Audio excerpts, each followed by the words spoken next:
National Research Fund and Research and Development and Innovation Fund. Our second kartavya is to fulfill aspirations and build capacities. Close to 25 crore individuals have come out of multi-dimensional poverty through a decade of our government's sustained and reform-oriented efforts.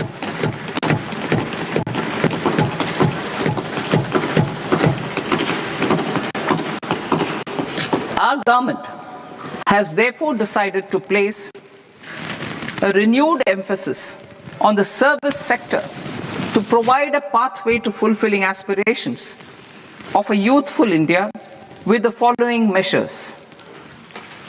I propose to set up a high-powered education to employment and enterprises standing committee to recommend measures that focus on service sector as a core driver of Vikasit Bharat.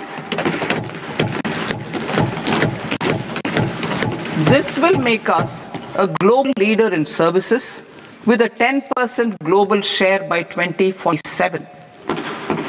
The committee will prioritize areas to optimize the potential for growth, employment, and exports. They will also assess the impact of emerging technologies, including AI, on jobs and skill requirements and propose measures thereof.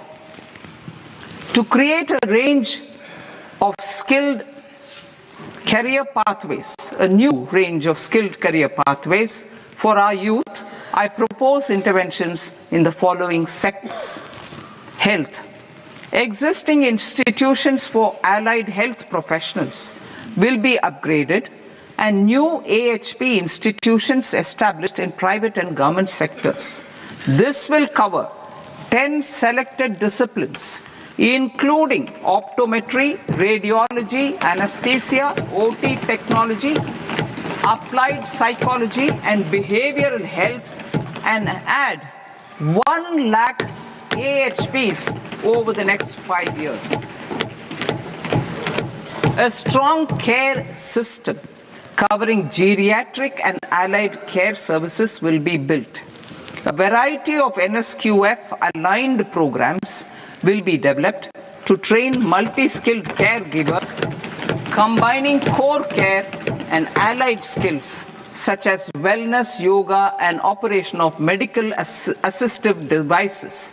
In the coming year, 1.5 lakh caregivers will be trained.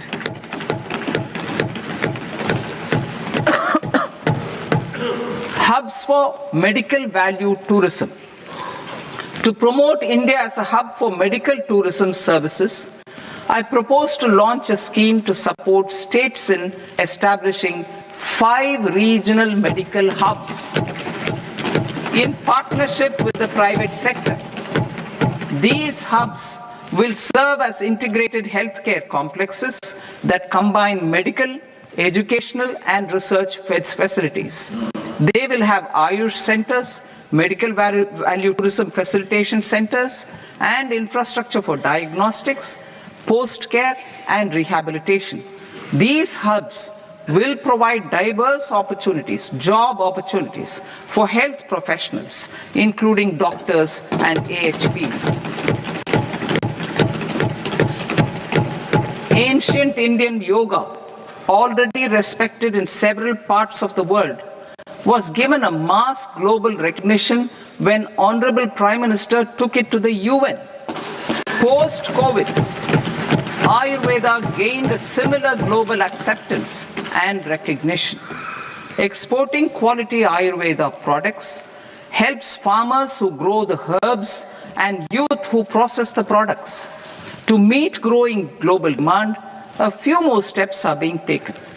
I propose to 1. Set up 3 new All India Institutes of Ayurveda.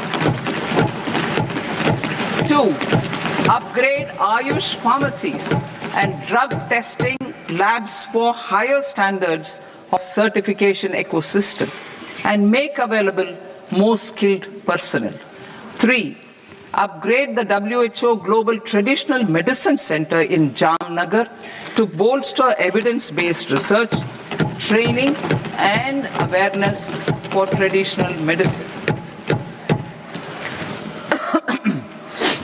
Animal husbandry. Livestock contributes to close to 16% of farm income, including of poor and marginal households.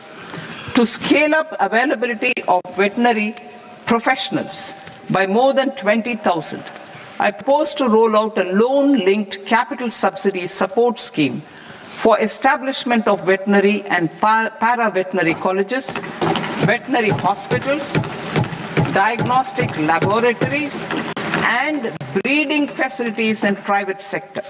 Collaboration between Indian and foreign institutions will also be facilitated. Orange economy. India's animation, visual effects, gaming and comics sector, AVGC sector, is a growing industry projected to require 2 million professionals by 2030. I propose to support the Indian Institute of Creative Technologies, Mumbai, in setting up AVGC content creator labs in 15,000 secondary schools all over the country and 500 colleges. The Indian design industry is expanding rapidly, and yet there is a shortage of Indian designers. I propose to establish, through Challenge Route, a new National Institute of Design to boost design education and development in the eastern region of India. Education. Our government will support states through Challenge Route in creating 5 university townships in the vicinity of major industrial and logistics corridors. These planned academic zones will host multiple universities, colleges and research institutions, skill centers and residential complexes. In higher education, STEM institutions, prolonged hours of study and laboratory work pose some challenges for girl students. Through VGF, viability gap funding and capital support, one girls' hostel will be established in every district.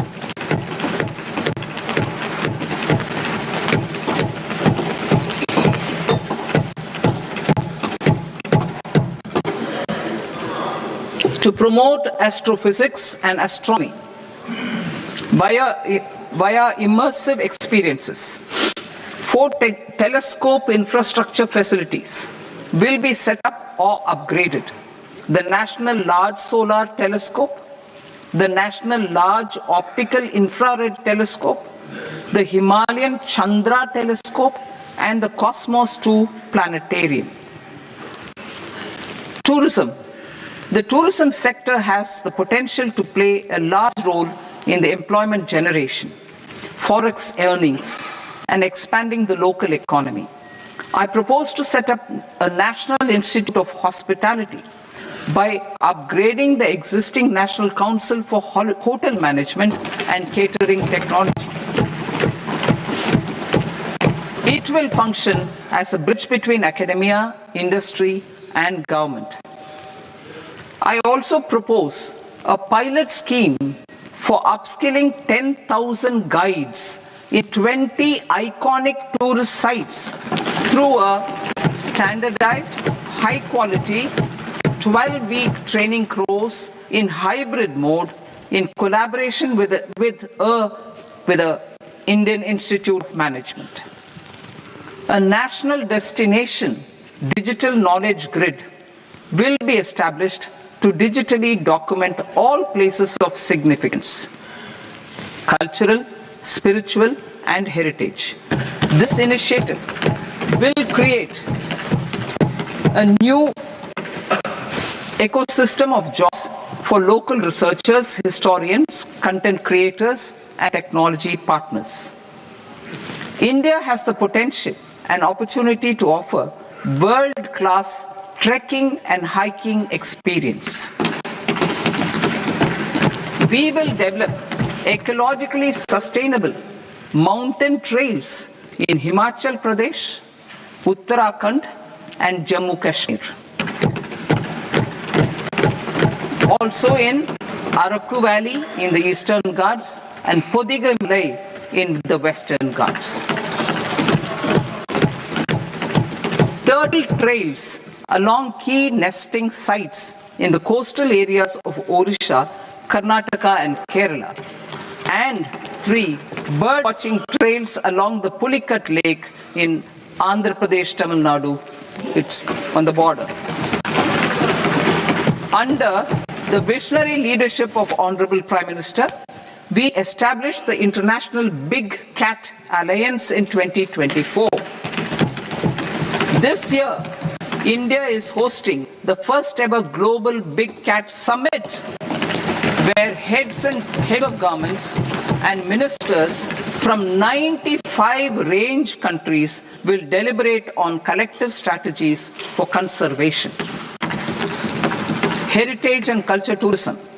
I propose to develop 15 archaeological sites, including Lothal, Dolavira, Rakhi Gadi, Adichanallur, Saranath, Hastinapur, and Leh Palace into vibrant experiential cultural destinations. Excavated landscapes will be open to the public through curated walkways.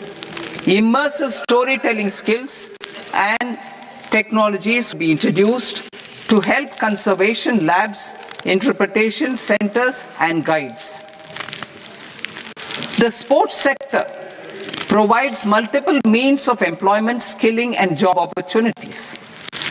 Taking forward the systematic nurturing of sports, which is set in motion through the Khelo India program earlier, I propose to launch a Khelo India mission to transform the sports sector over the next decade.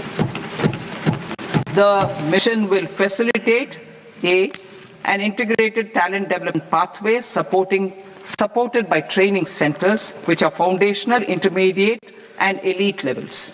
B, systematic development of coaches and support staff. C, integration of sports science and technology. D, competitions and leagues to promote sports culture and provide platforms. And E, development of sports infrastructure for training and competition. Our third Kartavya aligns with our vision of Sabka Saath Sabka Vikas towards Vikasit Bharat. This requires targeted efforts for 1, increasing farmer incomes through productivity enhancement and entrepreneurship, with special attention to small and marginal farmers. B, empowering Divyang Jan through access to livelihood opportunities, training, and high-quality assistive devices. C, empowering the vulnerable to access mental health and trauma care.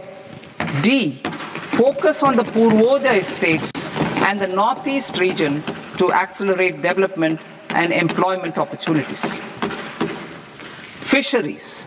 We will undertake initiatives for integrated development of 500 reservoirs and Amrit Sarovars. 2, strengthen the fisheries value chain in coastal areas and enable market linkages involving startups and women-led groups together with fish farmer producer organizations. Animal husbandry. To provide quality employment opportunities in rural and peri-urban areas, we will support the animal husbandry sector in entrepreneurship development through A, credit-linked subsidy program, B, scaling up and modernization of livestock enterprises, C, enhanced creation of livestock, dairy, and poultry, enhanced creation of livestock, dairy, and poultry-focused integrated value chains, and D, encourage creation of livestock farmer producer organizations. High-value agriculture. To diversify farm outputs, increase productivity, enhance farmers' incomes, and create new employment opportunities, we will support high-value crops such as coconut, sandalwood, cocoa, cashew in the coastal areas, agar trees in northeast, and nuts such as almonds, walnuts, and pine nuts in our hilly regions. All of them will be supported. India is the world's largest producer of coconuts. About 30 million people, including nearly 10 million farmers, depend on coconuts for their livelihood. To further enhance competitiveness in coconut production, I propose a coconut promotion scheme to increase production and enhance productivity through various interventions, including replacing and non-productive trees with new saplings or plants or varieties in major coconut growing states. A dedicated program is proposed for Indian cashew and cocoa to make India self-reliant in raw cashew and coconut production and processing, enhance export competitiveness, and transform Indian cashew and Indian cocoa into premium global brands by 2030. Sandalwood. Sandalwood is closely linked to India's social and cultural heritage. Our government will partner with state governments to promote focused cultivation and post-harvest processing to restore the glory of the Indian sandalwood ecosystem, to rejuvenate old, low-yielding orchards, and expand high-density cultivation of walnuts, almonds, and pine nuts. We will support a dedicated program to enhance farmer incomes and in bringing value addition by engaging youth. Bharat Vistar, that is virtually integrated system to access agricultural resources. I propose to launch Bharat Vistar, a multilingual AI tool that shall integrate the AgriStack portals and the ICAR package on agricultural practices with AI systems. This will enhance farm productivity, enable better decisions for farmers, and reduce risk by providing customized advisory support.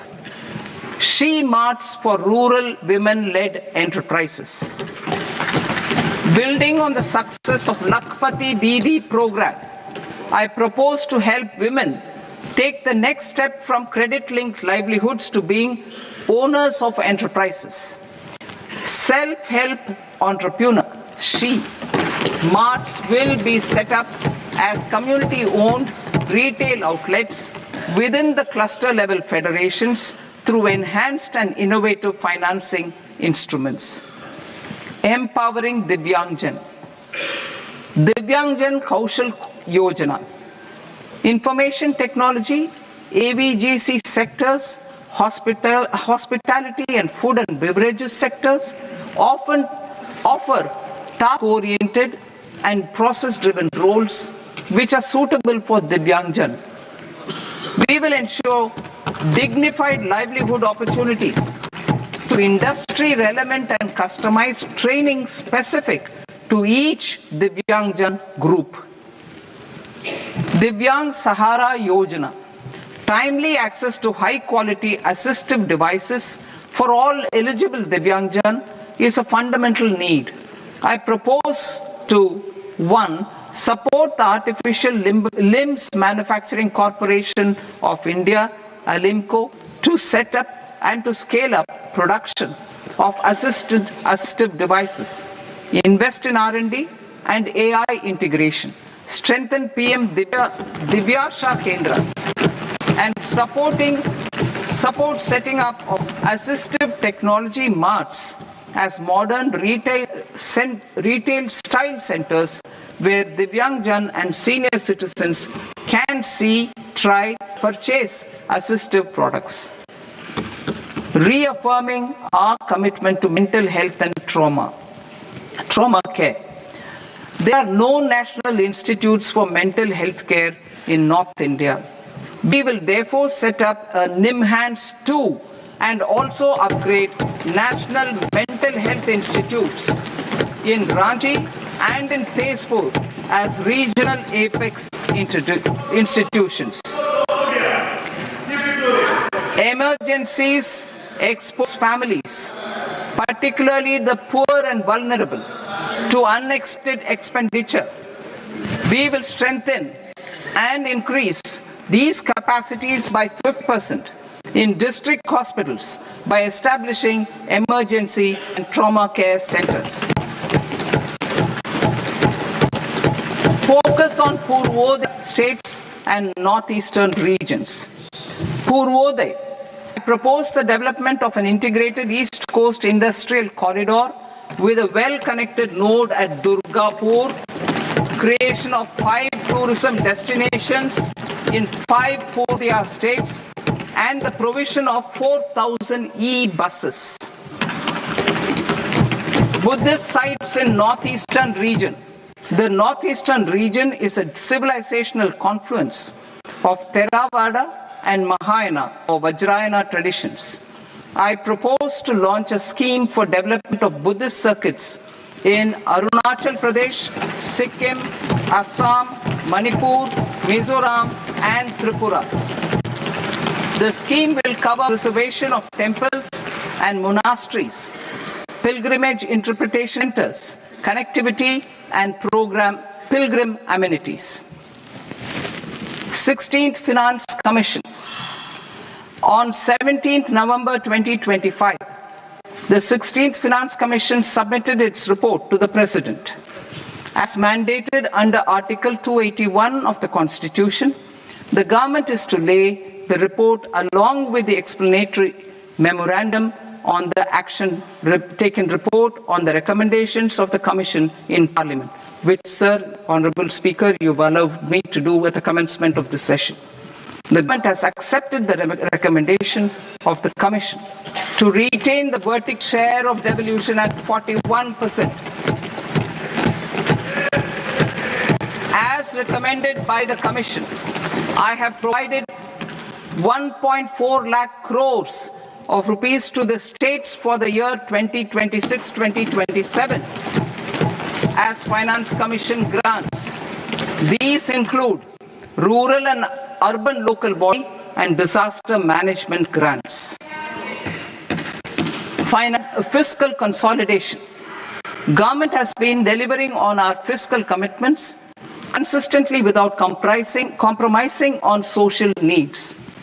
To strive towards accepted standards of fiscal management in Budget 25-26, I had indicated that the central government would target reaching a debt to GDP ratio of 50 plus or minus 1% by 2030-31. In line with this, the debt to GDP ratio is estimated to be 55.6% of GDP in BE 26-27. compared to 56.1% of GDP in RE 25-26.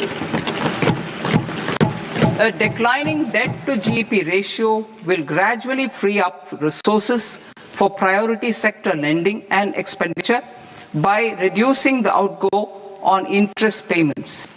One of the main operational instruments for debt targeting is the fiscal deficit. I am happy to inform this august House that I fulfilled my commitment made in 2021-2022 to reduce fiscal deficit below 4.5% of GDP by 25-26.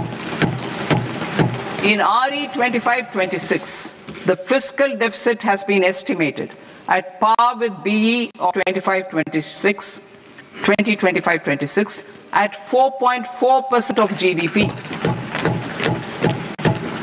In line with the new fiscal prudence path of debt consolidation, the fiscal deficit in BE 26-27 is estimated to be 4.3% of the GDP.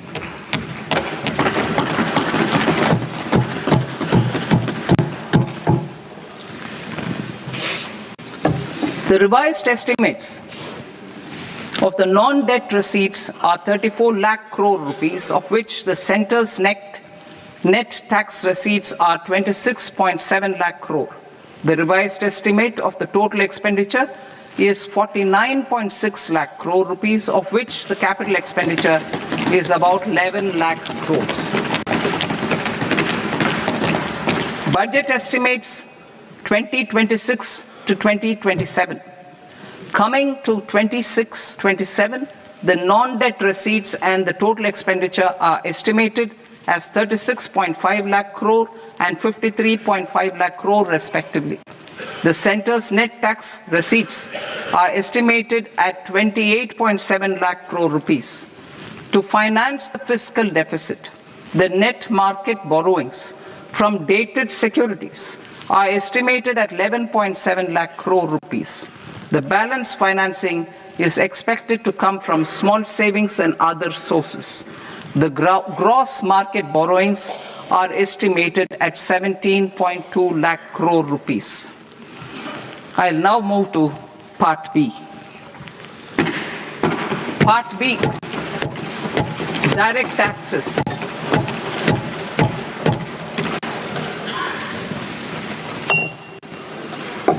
Honorable Speaker, sir, I now present my proposals on direct taxes. New Income Tax Act. In July 2024, I announced a comprehensive review of the Income Tax Act 1961. This was completed in a record time, and the Income Tax Act 2025 will come into effect from 1st April 2026. The simplified income tax rules and forms will be notified shortly, giving adequate time to taxpayers to acquaint themselves with its requirements. The forms have been redesigned such that ordinary citizens can comply without difficulty. Ease of living. I propose that any interest awarded by the Motor Accident Claims Tribunal to a natural person will be exempt from income tax, and any TDS on this account will be done away with. I propose to reduce TCS rate on the sale of overseas tour program package from the current 5% and 20% to 2% without any stipulation of amount. I propose to reduce TCS rate for pursuing education and for medical purposes under the Liberalized Remittance Scheme, popularly known as LRS, from 5% to 2%. Supply of manpower services is proposed to be specifically brought within the ambit of payment to contractors for the purpose of TDS to avoid ambiguity. Thus, TDS on these services will be at the rate of either 1% or 2% only. I propose a scheme for small taxpayers, wherein a rule-based automated process will enable obtaining a lower or nil deduction certificate instead of filing an application with the assessing officer. For the ease of taxpayer holding securities in multiple companies, I propose to enable depositories to accept Form 15G or Form 15H from the investor and provide it directly to various relevant companies. I propose to extend time available for revising returns from 31st December to up to 31st March with the payment of a nominal fee. I also propose to stagger the timeline for filing of tax returns. Individuals with ITR 1 and ITR 2 returns will continue to file till 31st July, and non-audit business cases or trusts are proposed to be allowed time till 31st August. TDS on sale of immovable property by a non-resident is proposed to be deducted and deposited through resident buyers and his or her PAN-based challan instead of requiring a TAN, which is a temporary accounting number. To address practical issues of small taxpayers like students, young professionals, tech employees, relocated NRIs, and such others, I propose to introduce a one-time 6-month foreign asset disclosure scheme for these taxpayers to disclose income or assets below a certain size. This scheme would be applicable for two categories of taxpayers, namely A, who did not disclose their overseas income or assets, and B, who disclosed their overseas income and or paid due tax but could not declare the asset acquired. For category A, the limit of undisclosed income or asset is proposed to be up to 1 crore rupees. They need to pay 30% of fair market value of asset or 30% of undisclosed income as tax and 30% as additional income tax in lieu of penalty and would thereby get immunity from prosecution. For category B, asset value is proposed to be up to 5 crore rupees. Here, immunity from both penalty and prosecution will be available with a payment of fee of 1 lakh rupees. Rationalizing penalty and prosecution. Multiplicity of proceedings are hindrance to the ease of doing business. I propose to integrate assessment and penalty proceedings by way of a common order for both. There will be no interest liability on the taxpayer on the penalty amount for the period of appeal before the first appellate authority, irrespective of the outcome of appeal process. Further, quantum of prepayment is being reduced from 20% to 10% and will continue to be calculated only on core tax demand. As an additional measure for reducing litigation, I propose to allow taxpayers to update their returns even after reassessment proceedings have been initiated and an additional 10% tax rate over and above the rate applicable for the relevant year. The assessing officer will then use only this updated return in his proceedings. There is already a framework for immunity from penalty and prosecution in the cases of underreporting. I propose to apply this framework for immunity to misreporting too.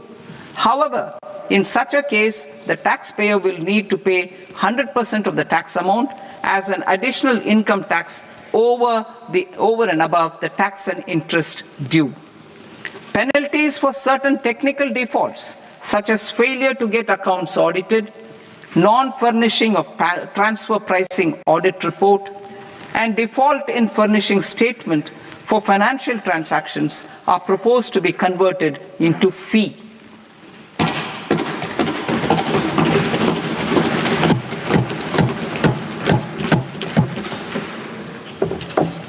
I propose to rationalize prosecution framework under Income Tax Act while maintaining a careful balance for deterrence in some serious offence.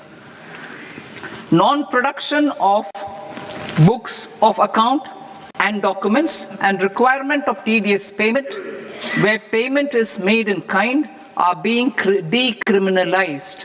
Further, minor offences will attract fine only. The remaining prosecutions will be graded commensurate with the quantum of offence. They will entail only simple imprisonment with maximum imprisonment reduced to 2 years and power to courts to convert even those into fines. There is no penalty.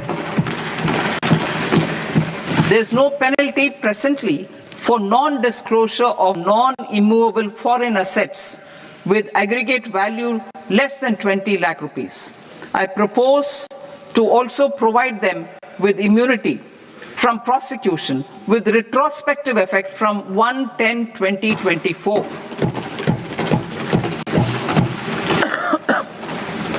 Cooperatives. Deduction is already allowed to a primary cooperative society engaged in supplying milk, oilseeds, fruits or vegetables raised or grown by its members. I propose to extend this deduction to also include supply of cattle feed and cotton seed produced by its members.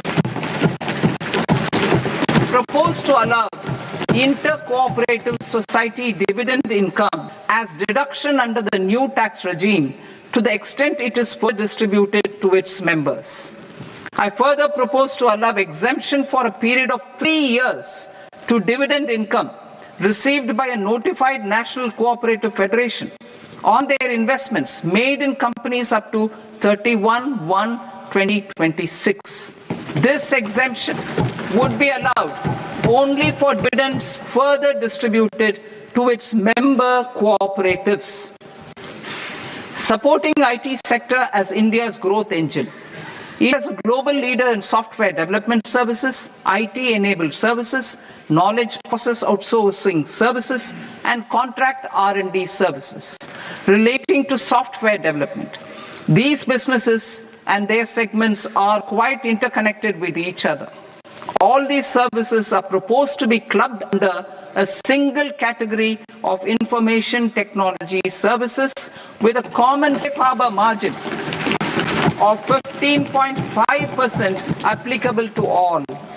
The threshold for availing safe harbor for IT services is being enhanced substantially from 300 crore rupees to 2,000 crore rupees. Safe harbor for IT services shall be approved by an automated rule-driven process without any need for tax officer to examine and accept the application. Once applied by a services company, the same safe harbor can be continued for a period of 5 years at a stretch at its choice. For IT services companies who want to conclude advanced pricing agreement, APA, I propose to fast-track unilateral APA process for IT services and endeavor to conclude it within a period of 2 years. The period of 2 years can be extended by a further period of 6 months on taxpayers' request. I propose to extend the facility of modified returns available to the entity entering APA to its associated entities also. Attracting global business and investment. Recognizing the need to enable critical infrastructure and boost investment in data centers, I propose to provide tax holiday till 2047 to any foreign company that provides cloud services to customers globally by using data center services from India. It will, however, need to provide services to Indian customers through an Indian reseller entity. I also propose to provide a safe harbor of 15% on cost in case the company providing data center services from India is a related entity. To harness the efficiency of just-in-time logistics for electronic manufacturing, I propose to provide safe harbor to non-residents for component warehousing in a bonded warehouse at a profit margin of 2% of the invoice value. The resultant tax of about 0.7% will be much lower than in competing jurisdictions. To provide fillip to toll manufacturing in India, I propose to provide exemption from income tax for 5 years to any non-resident who provides capital goods, equipment, or tooling to any toll manufacturer in a bonded zone. To encourage vast pool of global talent to work in India for a longer period of time, I propose to provide exemption to global, non-India sourced income of a non-resident expert for a stay period of 5 years under notified schemes. I propose to provide exemption from minimum alternate tax, the MAT, to all non-residents who pay tax on presumptive basis. Tax administration. I propose to constitute a joint committee, Ministry of Corporate Affairs and Central Board of Direct Taxes, for incorporating the requirements of income computation, and Disclosure Standards, the ICDS, in the Indian Accounting Standards, Ind AS itself. Separate counting requirement based on ICDS will be done away with from the tax year 27-28. To support Prime Minister Modi's vision of homegrown accounting and advisory firms to become global leaders, I propose to rationalize the definition of accountant for the purposes of safe harbor rules. Other tax proposals. Change in taxation of buyback was brought in to address the improper use of buyback route by promoters.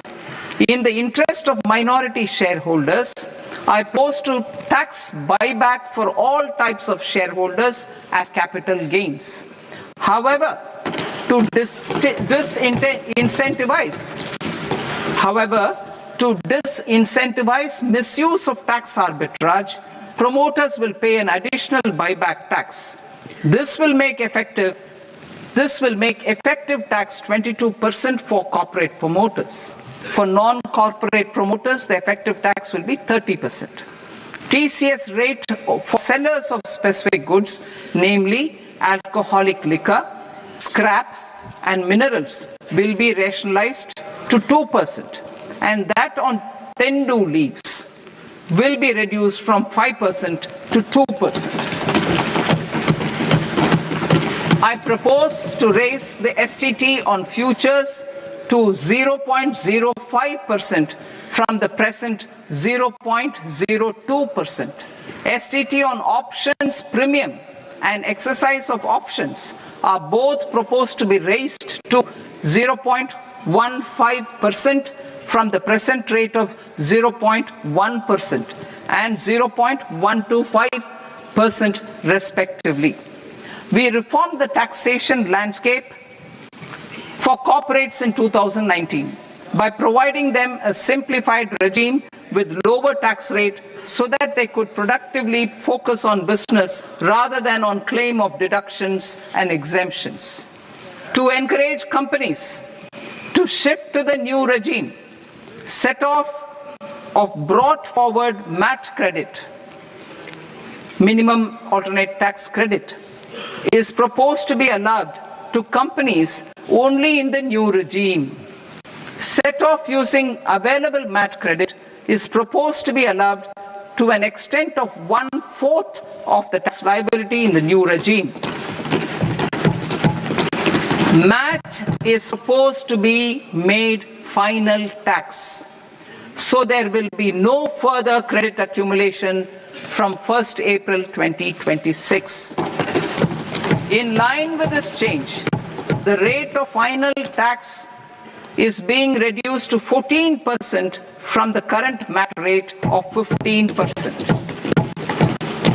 The brought forward credit of taxpayers accumulated till 30th March 2026 will continue to be available to them for set-off as above.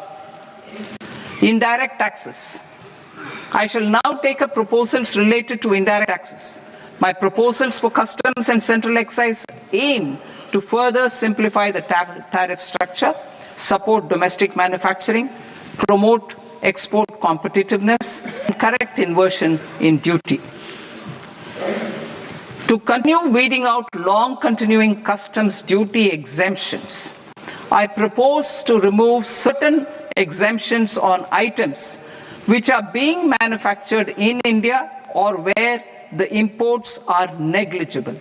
Similarly, to further simplify the process of ascertaining the rate of duty applicable on a particular item, I propose to incorporate certain effective rates in various customs notifications to the tariff schedule itself.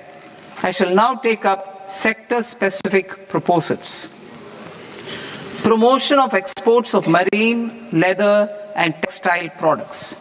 I propose to increase the limit for duty-free imports of specified inputs used for processing seafoods for export from the current 1% to 3% of FOB value of the previous year's export turnover. I also propose to allow duty-free imports of specified inputs, which is currently available for exports of leather or synthetic footwear, to exports of shoe uppers as well. I propose to extend the time period for export of final product from the existing 6 months to 1 year for exporters of leather or textile garments, leather or synthetic footwear, and other leather products. Energy transition and security. I propose to extend the basic customs duty exemption given to capital goods used for manufacturing lithium-ion cells for batteries to those used for manufacturing lithium-ion cells for battery energy storage systems also. I propose to exempt basic customs duty on import of sodium antimonate for use in manufacture of solar glass. Nuclear power. I propose to extend the existing basic customs duty exemption on imports of goods required for nuclear power projects till the year 2035 and expand it for all nuclear plants irrespective of their capacity. Critical minerals. It is proposed to provide basic customs duty exemption the import of capital goods required for the processing of critical minerals in India. Biogas blended CNG. I propose to exclude the entire value of biogas while calculating the central excise duty payable on biogas blended CNG. Civil and defamation. I propose to exempt basic customs duty on components and parts required for the manufacture of civilian training and other aircrafts.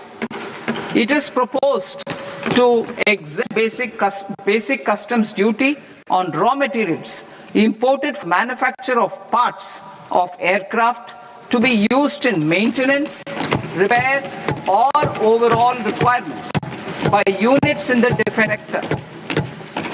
Electronics. To deepen value addition in the consumer electronics sector, I propose to exempt basic customs duty on specified parts used in the manufacture of microwave ovens. Special economic zone. To address the concerns arising about utilization of capacity by manufacturing units in the special economic zones due to global trade disruptions, I propose as a special one-time measure to facilitate sales by eligible manufacturing units in SEZs to the domestic tariff area at concessional rates of duty. The quantity of such sales will be limited to a prescribed proportion of their exports. Necessary regulatory changes will be undertaken to operationalize the measures while ensuring level playing field for the units working in the DTA. Ease of living. To rationalize the customs duty structure for goods imported for personal use, I propose to reduce the tariff rate on all dutiable goods imported for personal use from 20% to 10%. To provide relief to patients, particularly those suffering from cancer, I propose to exempt basic customs duty on 17 drugs or medicines. I propose also to add 7 more rare diseases for the purposes of exempting import duties on personal imports of drugs, medicines, and food for special medical purposes used in their treatment. Customs process. India's role and share in the global trade is poised for a major leap in line with our ambition and journey towards Vikasit Bharat. In this regard, I propose many measures for custom processes to have minimal intervention for smoother and faster movement of goods and greater certainty to the trade. Trust-based systems. I propose to enhance duty deferral period for Tier 2 and Tier 3 authorized economic operators, known as AEOs, from 15 days to 30 days. I propose to provide eligible manufacturer importers the same duty deferral facility. This should encourage them to get themselves accredited as a full-fledged Tier 3 AEO in due course. To provide greater certainty and for better business planning, I propose to extend validity period of advance ruling binding on customs from the present 3 years to 5 years. In the spirit of the whole of government approach,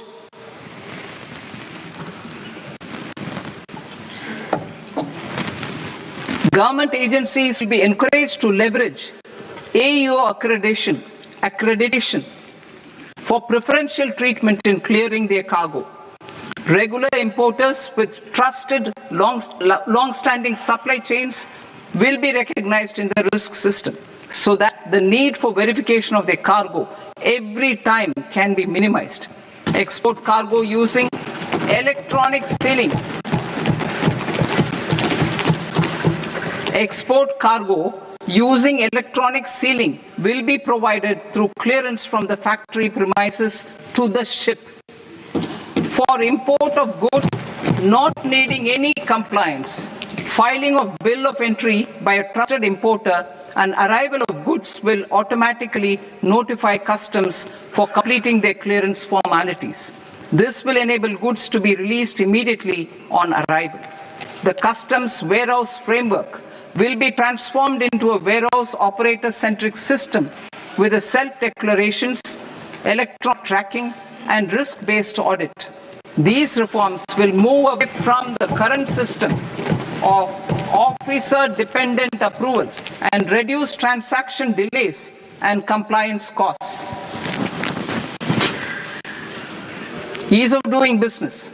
Approvals required for cargo clearance from various government agencies will be seamlessly processed through a single interconnected digital window by the end of the financial year.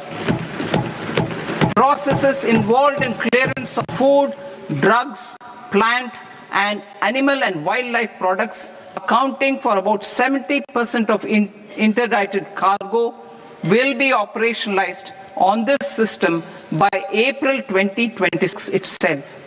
For goods not having any compliance requirement, clearance will be done by customs immediately after online registration is completed by the importer, subject to the payment of duty. Customs integrated system will be rolled out in 2 years as a single integrated and scalable platform for all customs processes. Utilization of non-intrusive scanning with advanced imaging and AI technology for risk assessment will be expanded in a phased manner with the objective to scan every container across all the major ports. New export opportunity to support Indian fishermen to fully harness the economic value of marine resources beyond our territorial waters. The following measures will be taken. A. Fish catch by an Indian fishing vessel in exclusive economic zone or on the high seas will be made free of duty. Landing of such fish on foreign port will be treated as export of goods. Safeguards will be put in place to prevent misuse during fish catch, transit, or transshipment. To support aspirations of India's small businesses, artisans, and startups to access global markets through e-commerce, I am pleased to announce complete removal of the current value cap of 10 lakh rupees per consignment on courier exports. In addition, handling of rejected and returned consignments will be improved with effective use of technology for identifying such consignments. I propose to revise provisions governing baggage clearance during international travel to address genuine concerns of passengers. The revised rules will enhance duty-free allowances in line with the present-day travel realities and provide clarity in temporary carriage of goods brought in or taken out. There are honest taxpayers who are willing to settle disputes by paying all their dues, but they get deterred due to negative connotation associated with penalty. They will now be able to close cases by paying an additional amount in lieu of penalty. Honorable Speaker, sir, this I commend the budget to this august House.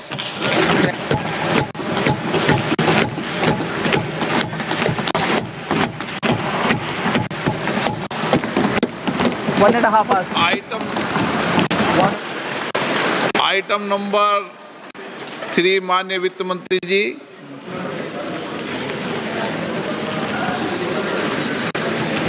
Item number 2, sir. 3. Sir, with your permission, I rise to lay on the table of the following statements under Section 3, 1 of the Fiscal Responsibility and Budget Management Act of 2003. Medium-term fiscal policy cum fiscal policy strategy statement and macroeconomic framework statement. Item number 4, माननीय वित्त मंत्री जी. Sir, with your permission, I move for leave to introduce the Finance Bill 2026. प्रश्न है कि विधेयक को पुनर्स्थापित करने की अनुमति प्रदान की जाए. तो सदस्य इस पक्ष में हाँ गए, जो सदस्य विरोध में ना आए. मेरे विचार में निर्णय हाँ वालों के पक्ष में, हाँ वालों के पक्ष में अनुमति प्रदान है. माननीय मंत्री जी, अब विधेयक पुनर्स्थापित करें. Sir, I introduce the bill. माननीय सदस्य, आपको सूचित किया जाता है कि माननीय मंत्री जी के बजट भाषण की कॉपी पब्लिकेशन काउंटर पर ली जाती है. बजट बन और बजट से संबंधित दस्तावेज आपके मोबाइल फोन और मेंबर पोर्टल्स पर ही उपलब्ध है. सभा की कार्रवाई कल सोमवार दिनांक 2 फरवरी 2026 को प्राप्त 11 बजे तक के लिए स्थगित की जाती है.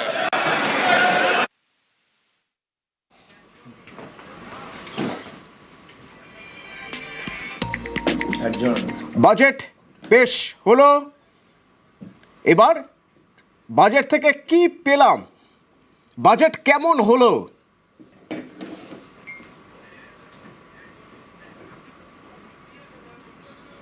সেসব নিয়ে পর্যালোচনা চলবে. আমি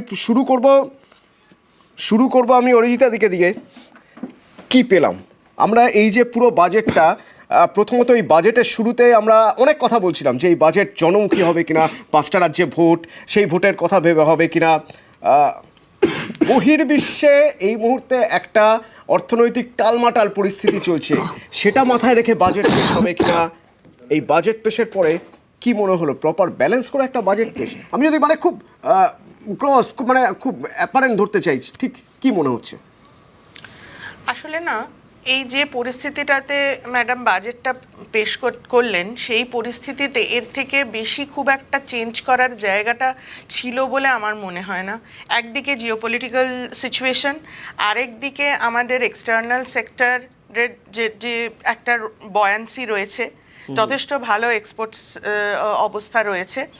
কিন্তু অ্যাট দ্য সেম টাইম আমাদের, যেটা দিয়ে আমি শুরু করেছিলাম, যে আমাদের গৃহস্থদের জন্যে অবস্থাটা খুব ভালো নয়, যেহেতু ইনকামের ফ্লাকচুয়েশনস থাকছে কিন্তু সেভিংস ড্রপ করছে এবং ঋণটা বাড়ছে.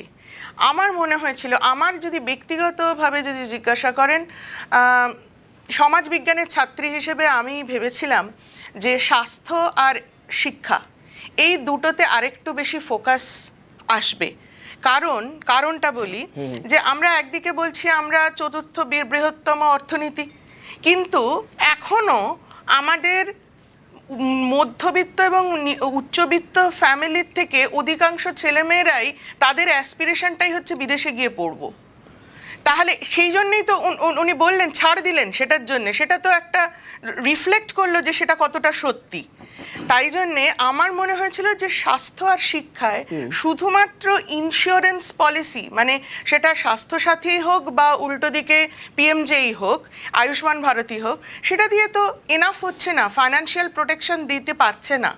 তাই জন্যে প্রভিশনের জায়গায় মানে একদম মানে সরকারি স্বাস্থ্য ব্যবস্থাটাকে যদি আমরা আরেকটু জোরদার করতে পারতাম, এবং এডুকেশন সেক্টর, কেন আমি বলছি, আমি যদি তথ্য দিয়ে একটু দেখি যে গত 10 বছরে 2015-16 থেকে 2025-26 মানে শিক্ষা আর স্বাস্থ্য খাতে, আমি বলি একটু, শিক্ষা আর স্বাস্থ্য খাতে দুটোতেই ইউনিয়ন বাজেটের যে অংশটা ইনভেস্ট হচ্ছিল সেটা কিন্তু ফল করে গেছে।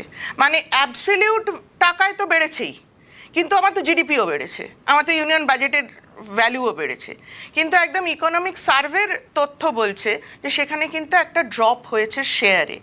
এইটা আমি মনে করেছিলাম যে সত্যি যদি সবকা সাথ সবকা বিকাশ করতে হয় তাহলে এই দুটো জায়গায় আমাকে খুব স্ট্রংলি যেতে হবে, যেখানে আমি সত্যি করে হিউম্যান ক্যাপিটালটা তৈরি করতে পারবো। আর একটা জায়গায় স্বাস্থ্য পরিষেবার কথায়, এটা তো কতটা অপ্রতুল যে আজকে আমার রাজ্যে শাসক দলকে আলাদা করে সেবাশ্রয়ের মতো একটা প্রোগ্রামকে আনতে হচ্ছে। তার মানে কি? তার মানে তার কাছের যে হসপিটাল সেখানে এনাফ পাচ্ছে না, তাই জন্যে ওই কটা দিনের জন্য সমস্ত রিসোর্সগুলোকে তুলে এনে ওইখানে দিতে হচ্ছে। তো তার মানে আমার প্রভিশনিংটা কিন্তু যথাযথ পর্যাপ্ত অ্যাডিকুয়েট নয়। কিন্তু বায়োফার্মার জন্য একটা বাজেটে একটা অ্যালোকেশন আছে, একবার শোনা যাক কি বলেছিলেন Sitharaman. Biopharma Shakti, meaning biopharma strategy for health advancement through knowledge, technology and innovation. India's disease burden is observed to be shifting towards non-communicable diseases like diabetes, cancer and autoimmune disorders. Biologic medicines are key to longevity and quality of life at affordable costs. To develop India as a global biopharma manufacturing hub,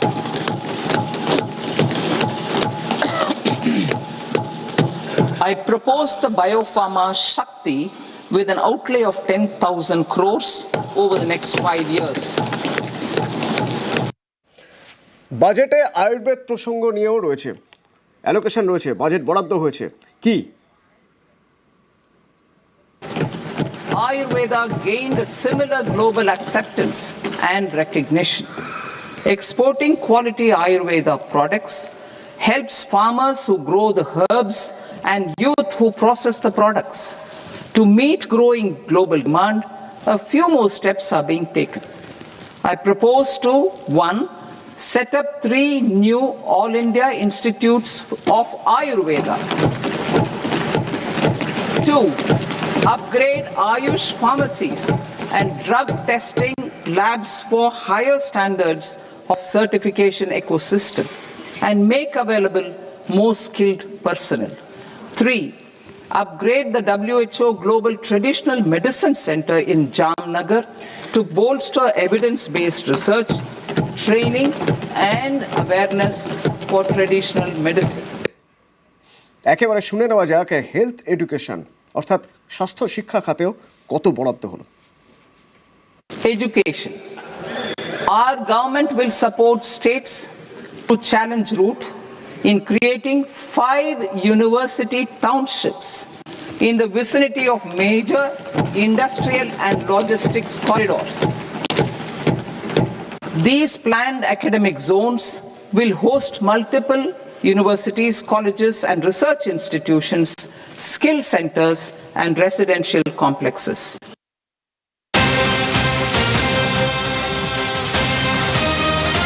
একবার দেখা যাক এই budget থেকে বিভিন্ন দিকে যদি আমরা একবার দেখি যে বাজেটের প্রত্যক্ষ পরোক্ষ প্রভাব চট করে একবার দেখিয়ে দিই আপনাদের। বড় ধস শেয়ার বাজার আজ খোলা রাখা ছিল।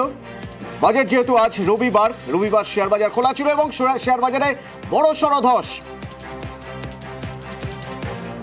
800 থেকে 1500।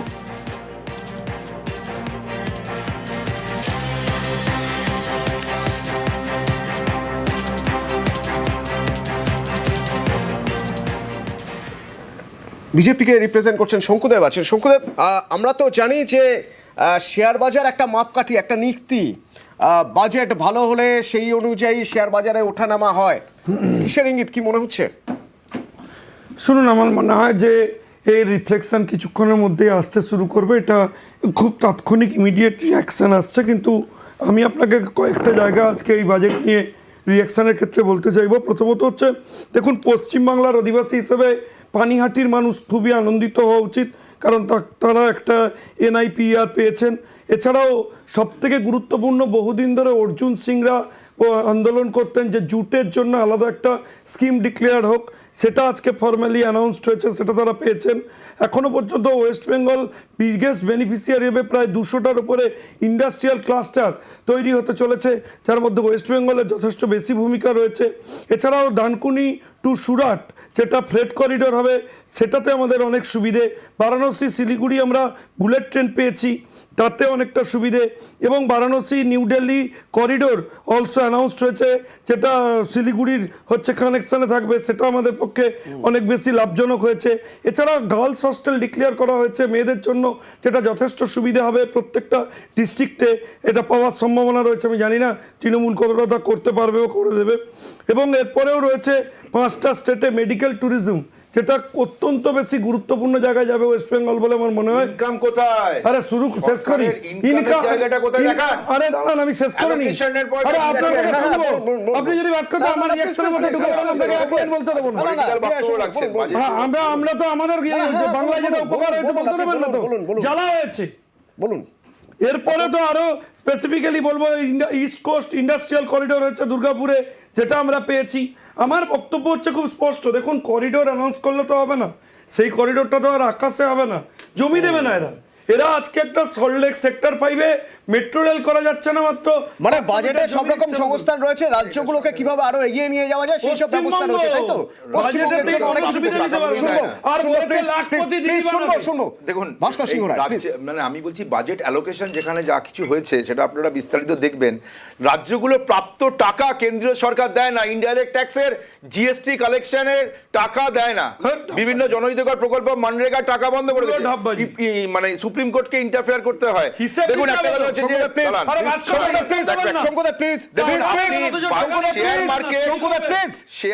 শেয়ার মার্কেট একটা ইন্ডিকেটর। শেয়ার মার্কেটের আপনি ধস নেমে গেল, বাজেট নাকি ভালো হলো। ইনকাম ট্যাক্সের কি হলো?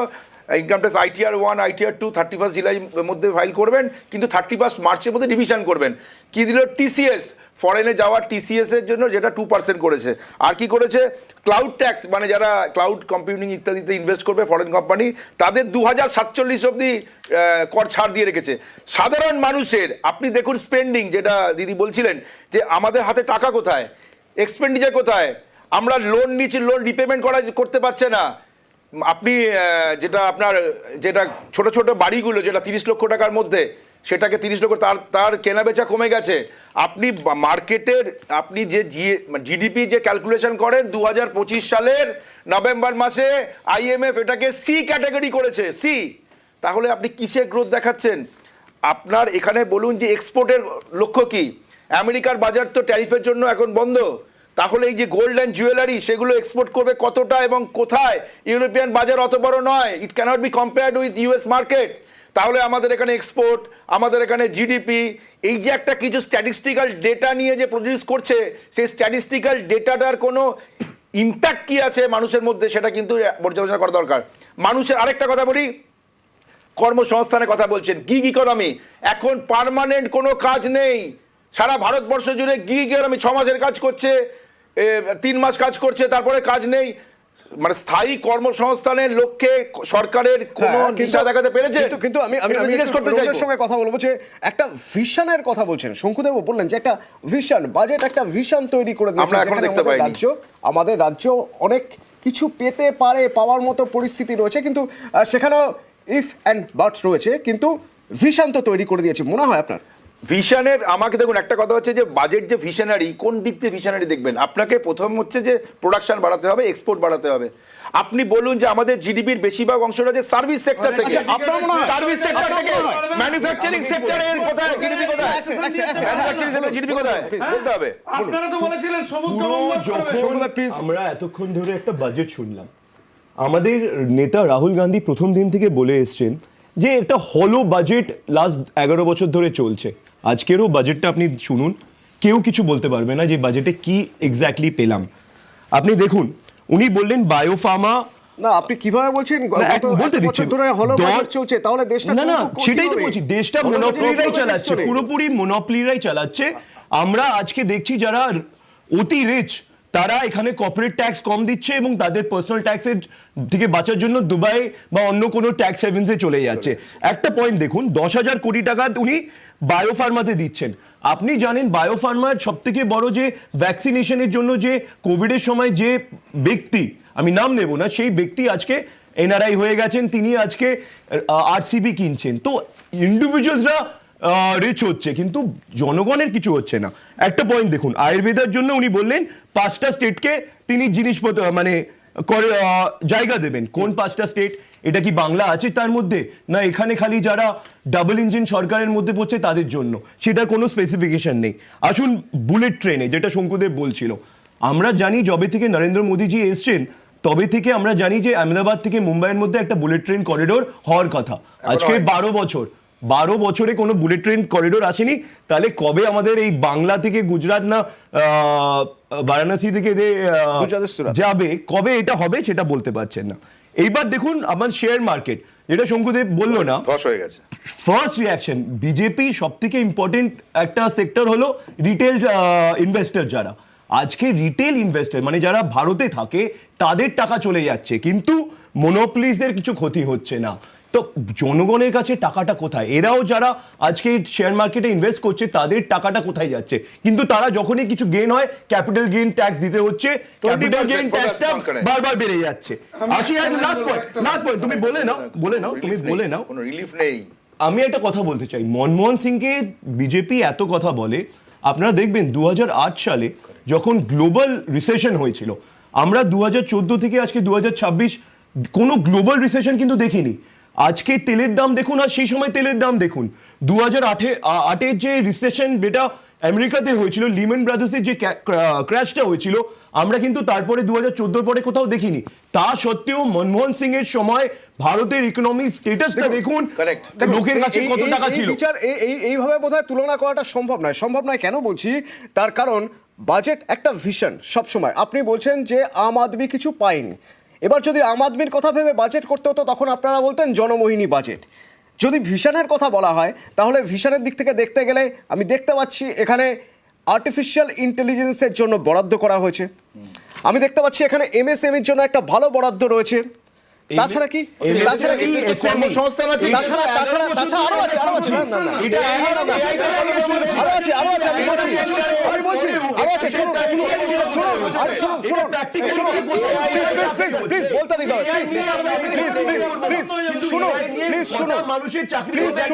প্লিজ শুনুন ডেটা সেন্টারে কত লোকের চাকরি হবে সেমিকন্ডাক্টর সেটার জন্য বাজেট অ্যালোকেশন আছে এখন যদি আপনাকে এগোতে হয় যদি অন্য দেশের উপর মুখাপেক্ষী না হয়ে আপনাকে এগোতে হয় তো আপনাকে তো এই জায়গাগুলো তো কিছু টাকা তো ঢালতে হবে ভারতবর্ষের ইকোনমি কোনোদিন অন্য দেশের উপরে ডিপেন্ডেন্ট ছিল না সঙ্গে কথা বলবো প্লিজ বলুন আচ্ছা এইগুলোতে তো অনেকগুলো যে স্কিমগুলো প্রথমে একটা কথা বলি যে অনেকগুলো স্কিমই কিন্তু আগে থেকে চলছে এই এমএসএমই কে ফোকাস অনেক দিন ধরে এবং ঘটনাচক্রে আমি এমন একটা রাজ্যে বাস করি যেখানে মহিলা এমএসএমই মানে women led MSME highest number 80 লক্ষের ওপরে মহিলা এন্টারপ্রেনিউরশিপ কিন্তু যদি আমি ভ্যালুড টার্মসে যাই তাহলে কিন্তু অতি কম তাহলে এই জায়গাটা কেন হচ্ছে, এই জায়গাটা কিন্তু ফোকাস দরকার। আমি নিজে মহিলা উদ্যোগদের নিয়ে কাজ করি, তাহলে আমি জানি, কিন্তু আমি এখানে এই ফোরামে সেটা বলবো না। আমার আরেকটা জিনিস মনে হয়েছে যে এখানে অনেকগুলো জায়গায় উনি চেষ্টা করছেন এক্সপোর্টটাকে বুস্ট করতেই হবে, এটা কিভাবে করবেন, এটা ওয়ে আউট কি? আমি বলি যে এক্সপোর্ট কিন্তু বেড়েছে, তার থেকে বেশি বেড়ে গেছে ইম্পোর্ট। রাইট, নেট এক্সপোর্ট কিন্তু বেড়ে গেছে এই লাস্ট ইকোনমিক সার্ভেতে। হ্যাঁ, এবারে আর একটা জিনিস মনে রাখতে হবে, এক্সপোর্ট কারা করছে, রাজ্য মনে রাখতে হবে যে নেট এক্সপোর্ট সেটা ধীরে ধীরে গ্র্যাজুয়ালি আরো কমে যাচ্ছে, ট্যারিফের জন্য আমেরিকা। আমি বলছি সেজন্য ইকোনমিক্স দেখুন, এইটাতে তো কিছু করার নেই। এই জিওপলিটিক্যাল সিচুয়েশনটাই আপনি কি করবেন? ইউএস মার্কেটটা যে এখানে একটা পয়েন্ট আমার বলার আছে, তাদের তো বুস্ট আপ করতে হবে। একটা পয়েন্ট বলে দিই, বাংলাদেশের মার্কেটটা কিন্তু ক্র্যাশ করেছে। Bangladesh was one of the biggest exporter, যেখানে উনি বলছেন টেক্সটাইল নিয়ে, যেটা উনি আজকে ফোকাস করতে চাইছেন, কিন্তু Bangladesh has been out of the market অনেক দিন ধরে। এই জায়গায় কিন্তু ইন্ডিয়া অনেক দিন আগে থেকে এই জায়গাটা নেওয়ার কথা ছিল, কিন্তু যেটা ম্যাডাম বলছিল 11 বছর ধরে কিন্তু আমরা বারবার শুনছি যে এমএসএমই এক্সপোর্টের জায়গাটা যদি দেখেন, কোন রাজ্যগুলো এই সুযোগটা সুবিধাটা নিতে পেরেছে, 5টা রাজ্য: মহারাষ্ট্র, গুজরাট, কর্ণাটকা, তামিলনাড়ু, উত্তরপ্রদেশ। 5টা রাজ্য থেকে আমাদের মোট এক্সপোর্টের 70% বেশি এক্সপোর্ট হয়। এবারে আরো বলছি, এই জায়গাগুলোতে অ্যাগ্লোমারেশনে রয়েছে। এই 5টার মধ্যে 4টে কোস্টাল রিজিয়ন, তারা সুবিধাটা পাচ্ছে। আমরাও কিন্তু কোস্টাল, আমরা সুবিধাটা পাইনি যে কোনো কারণে হোক। আমি পলিটিক্সে ঢুকবো না, কিন্তু হ্যাঁ আপনি ঢুকবেন, আমি উত্তরপ্রদেশটা বলি। উত্তরপ্রদেশে যদি দেখা যায়, পুরো অ্যাগ্লোমারেশনটা হচ্ছে নয়ডা সেন্ট্রিক, অর্থাৎ তার বাইরের জায়গাগুলোতে। এবারে আপনি বলুন তো যে আমাদের ডেমোগ্রাফিক কনসেন্ট্রেশন হার্টল্যান্ড কোথায়? উত্তর, মধ্য আর পূর্ব ভারতে। আমরা কিন্তু এক্সপোর্টের এই বেনিফিটগুলো পাচ্ছি না। তার মানে হচ্ছে এইটা নয় যে আমরা পেতে পারবো না। আমাদের যদি পেতে হয় তাহলে আমাদের রেসপেক্টিভ রাজ্য সরকারকে সেই জায়গায় আমাদের সাপোর্টটা দিতে হবে।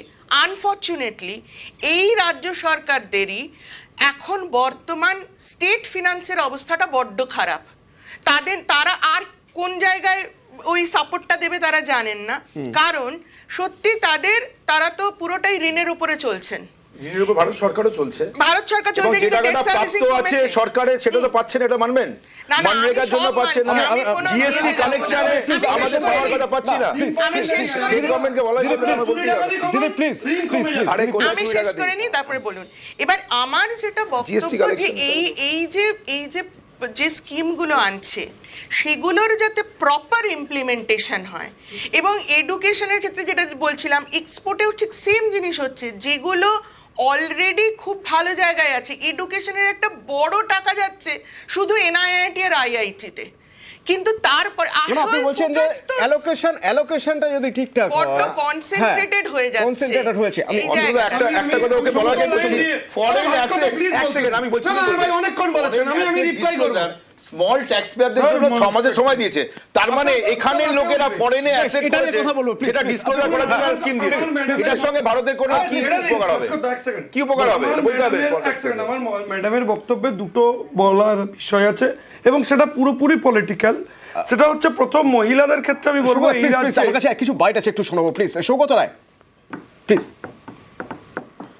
বাজেট কিছু নেই, এটা কালারলেস, ওডারলেস আর tasteless budget.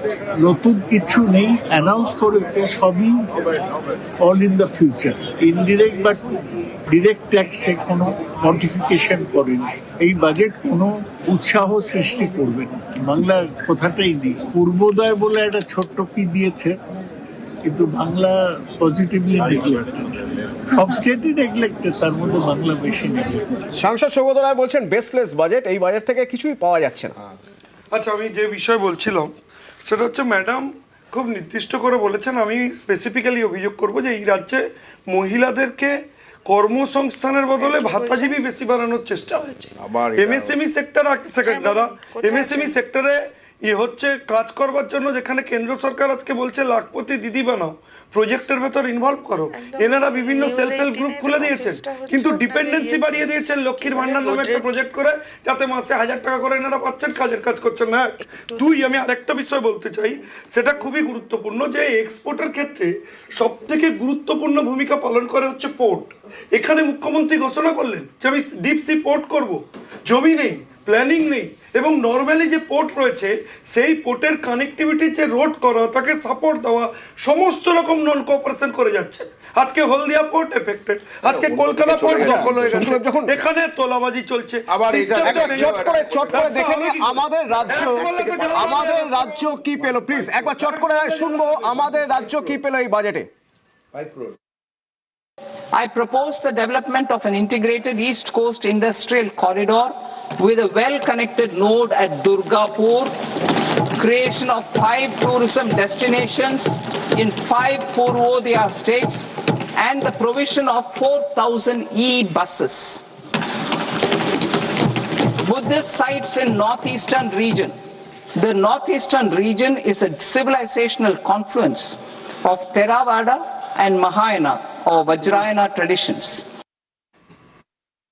In order to promote environmentally sustainable passenger systems, we will develop 7 high-speed rail corridors between cities as growth connectors, namely Mumbai to Pune, Pune to Hyderabad, Hyderabad to Bengaluru, Hyderabad to Chennai, Chennai to Bengaluru, Delhi to Varanasi, Varanasi to Siliguri.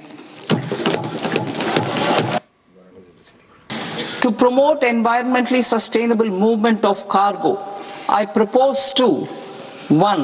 Establish new dedicated freight corridors connecting Dankuni in the east to Surat in the west. Operationalize 20 new national waterways over the next 5 years. Starting with National Waterways 5 in Orissa to connect mineral-rich areas of Talcher and Angul and industrial centers like Kalinga Nagar to the ports of Paradip and Dhamra. Corridor, আমরা এরপরে reaction নিয়েছিলাম, আমরা কথা বলেছিলাম সুদীপ বন্দ্যোপাধ্যায়, কি বলছেন শোনা যাক। বাংলা নামটা উচ্চারণ হলো না বক্তৃতার মধ্যে, অনেক রাজ্যের নাম উচ্চারণ হলো, কোথাও একটা কিছু উচ্চারিত হবে এরকম ভাবা গেছে।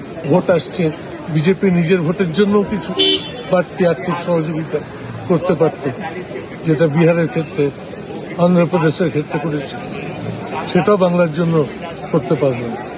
যেটা বারবার বলতে চাইছি, বিজেপি নেতারা যতই যাক, যতই লাফালাফি, ওরা জানে বাংলার কাছে ওদের কিছু পাবার নেই। সেই ভয় থেকেই অতিরিক্ত কিছু বরাদ্দ করা, বাংলাকে একটু বিশেষভাবে দৃষ্টি দেওয়া, এগুলো দেওয়া থেকে একটা দূরত্ব বজায় রেখে একটা নামতে বাস্তব বাজেট করে দিয়েছে। শঙ্কুদেব, কি মনে হয় বাংলা কিছু পাওয়া উচিত ছিল আরো? দেখুন, আমি মনে হয় সুদীপদার সিনিয়র মানুষ, কিন্তু বয়স হচ্ছে, উনি খেয়াল করেননি পুরো বাজেটটা। শিলিগুড়ি বোধহয় বাংলার বাইরে, ডানকুনি বোধহয় বাংলার বাইরে, হ্যাঁ, একের পর এক প্রজেক্ট ঘোষণা হয়েছে বাংলার বাইরে, এগুলো বোধহয় বাংলার নাম নয়, উনি ভুলতে বসেছেন। আমার মনে হয় এ ব্যাপারে ওনার ট্রিটমেন্টের প্রয়োজন আছে। এখানে আমি একটা কথা বলি, এই ধরনের কথা বলছি, আপনি বলুন বাংলার সাধারণ মানুষ কিভাবে উপকৃত হলো? তৃণমূল চুরি না করলে উপকৃত হবে। আমি বলছি যে 5 কোটি টাকা অব্দি ফরেন অ্যাসেট যারা ডিসক্লোজ করেনি তাদের জন্য 6 মাসের সময় দেওয়া হলো। ঠিক আছে, আমি কতজন বাংলার মানুষের ফরেন অ্যাসেট আছে সেটা ডিসক্লোজ। তাহলে আপনি ফরেন অ্যাসেটে যাচ্ছেন কেন? তাহলে আসছি প্লিজ। আরে ভাই, আপনি ফরেন অ্যাসেটে যাচ্ছেন কেন? নরমাল অ্যাসেটে তো নেই বাংলা। প্লিজ দেখো, আর শঙ্কু একটু বলতে দিন। না, আপনি এতক্ষণ আমাকে বলতে দিয়েছেন, তাই এটা বলা আমার কর্তব্য। আপনারা কি করেছে, কোনো মোটর ভেহিকলস ইনজুরি কম্পেনসেশনের কিন্তু কোনো ট্যাক্স নেই, এটা বাড়িয়েছে। তো অ্যাক্সিডেন্টের জন্য ইনজুরির যে ট্যাক্স, সেই ট্যাক্স কম্পেনসেশনের জন্য কোনো ট্যাক্স দেয়নি। টিসিএস রিডিউস করেছে ট্যুর প্যাকেজে, টিসিএস রিডিউস করেছে, এডুকেশন অ্যান্ড মেডিকেল এক্সপেন্সেসে টিসিএস মানে ট্যাক্স কালেক্টেড অ্যাট সোর্স, সেটা টিসিএসটা সেটা রিডিউস করে কতটা কি হবে 1%। আমাকে একটা কথা বলুন, এখানে আমি আপনাকে বলছি যে শঙ্কুদেব শুরুতেই বললেন এই রাজ্যের জন্য অনেক কিছুই রয়েছে, কিন্তু প্লিজ বলতে দিন, প্লিজ শুনুন, আগে আপনি শুনুন, আপনি আমার প্রশ্নটাকে শুনুন, আপনি আমার প্রশ্নটা শুনুন। কিন্তু এই যে ফ্রেট করিডর বা বাকি সবকিছুর জন্য আগে জমি লাগে, রাজ্য সরকার যদি জমি না দেয় তাহলে কিভাবে? শঙ্কুদা আমি ঠিক বললাম তো? এটাই প্রশ্ন ছিল, এটাই প্রশ্ন ছিল। এবার বলুন। পশ্চিমবঙ্গ না ঠিক আছে, উনি বুঝে গেছেন, উনি বুঝে গেছেন। এবার উনি উত্তরটা তো দিতে দিন, না উত্তরটা তো দিতে দিন, আরে আপনি উত্তরটা দিতে দিন শঙ্কুদা, প্লিজ বলুন। বাংলা মমতা বন্দ্যোপাধ্যায় হচ্ছেন এমন একজন নেত্রী যিনি সারা ভারতবর্ষে জমি অধিগ্রহণ আইন পরিবর্তন হয়েছিল ওনার জন্য, সিঙ্গুর আন্দোলন। আপনি বলুন ল্যান্ড অ্যাকুইজিশন অ্যাক্ট, সেটা 100 বছরের পুরনো আইনটা পরিবর্তন হয়েছিল। 1 2 পশ্চিমবঙ্গ সরকারের কাছে ল্যান্ড ব্যাংক আছে, আপনি বলছেন তারা প্লিজ বলতে দিন। আপনি আরে ল্যান্ড ব্যাংক আছে, আপনাকে রাখতে হবে সেটা। সুতরাং আপনি জমির ক্ষেত্রে আজ জমি অধিগ্রহণে আইন পরিবর্তন হয়েছে মমতা ব্যানার্জির জন্য এবং জমির ল্যান্ড ব্যাংক তৈরি করেছে মমতা বন্দ্যোপাধ্যায়। সুতরাং এখানে আপনি বলছেন যে আপনি এখানে হাইওয়ে থেকে আরম্ভ করে বিভিন্ন সময় বলপূর্বক কাউকে উঠিয়ে দেওয়া,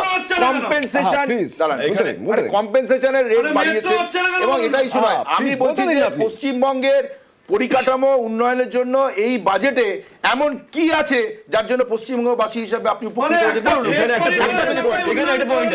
আমি আজকে তোমাদের বিজেপি আর তৃণমূলের মাঝখানে বসে আমি একটাই প্রথমে তৃণমূলকে বলতে চাই, 2011 সালে যখন এই সরকারটা এসছিল, কংগ্রেসের হাত ধরে এসছিল, তখন ইউপিএ সরকার, মমতা ব্যানার্জির কথাগুলো তোমাকে মনে করতে হবে। তিনি বলেছিলেন 2012 সালে যে আমি 1 বছরে 2 বছরে যে কাজটা করে দিতে পারলাম, আগামী 20 বছরে সেই কাজ হবে না। কেন সেই কাজটা হতে পেরেছিল? কেন তখন সেন্টারে কংগ্রেসের গভর্নমেন্ট ছিল। সেই সময় মমতা ব্যানার্জি 2012 পরে ইউপিএ সরকার ছেড়ে দিল। তিনি মনমোহন সিংকে কত কথা বলল, তিনি ইউপিএ সরকারের বিরুদ্ধে নো কনফিডেন্স মোশন আনলো। কিন্তু তোমাকে মনে রাখতে হবে যে ওই সময় 100 দিনের কাজ যেটা আমরা মনরেগা হিসেবে জানতাম, সেটার উপরেই বেস করে কিন্তু মমতা ব্যানার্জির সব থেকে বেশি কাজ বাংলায় হয়েছিল। আজকে সেই মনরেগা বন্ধ হয়ে গেল। আমরা জানি না যে ভিবি রামজি বলে যে প্রকল্পটা বিজেপি এনেছে তার কতটা অ্যালোকেশন আজকে বাজেটে আছে, কিচ্ছু আমরা জানি না। এখানে একটা লাস্ট পয়েন্ট, এই যে এয়ার পলিউশন নিয়ে, এটা আজকে আমাদের বিরাট বড় একটা প্রবলেম। আমরা বারবার করে শুনলাম, মানে আমাদের যে ফাইন্যান্স মিনিস্টার বারবার বললো যে শহরগুলোকে ঠিক করতে হবে। শহরের সব থেকে বড় প্রবলেম আজকে কলকাতা থেকে আরম্ভ করে দিল্লি এয়ার পলিউশন। আমাদের বিরোধী দলনেতা মানে রাহুল গান্ধী বারবার বলেছেন যে আমরা চাই যে সরকার একটা মাঝখানে আসুক, যে এয়ার পলিউশন নিয়ে, এনভায়রনমেন্ট নিয়ে একটা অ্যালোকেশন দিক। আমরা পুরোপুরি সাপোর্ট করব, কিন্তু কোথাও এটার কোনো মেনশন হলো না, কোথাও এখানে মেনশন হলো না। এই আলোচনা পর্যালোচনা চলবে, তার মাঝে আপনাদের একবার শুনে দিতে চাইবো যে নির্মলা সীতারামন এই বাজেট পেশ করার শুরুতেই তিনি বলেছিলেন 3টি কর্তব্যের কথা, যে 3টি কর্তব্য মাথায় রেখে এই বাজেট অ্যালোকেশন। চট করে একবার শোনা যাক। Our first kartabya is to accelerate and sustain economic growth, enhancing productivity and competitiveness, and building resilience to volatile global dynamics. Our second kartabya is to fulfill aspirations of our people and build their capacity, making them strong partners in India's path to prosperity. Our third kartabya, aligned with our vision of Sabka Saath Sabka Vikas, is to ensure that every family, community, region and sector has access to resources, amenities.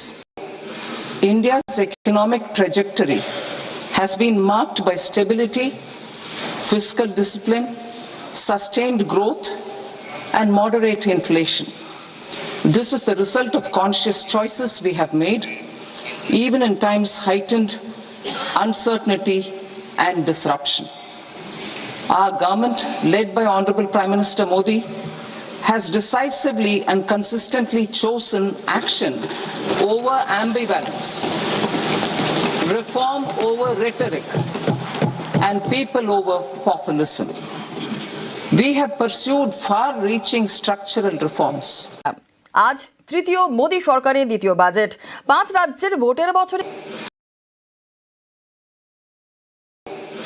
India and government.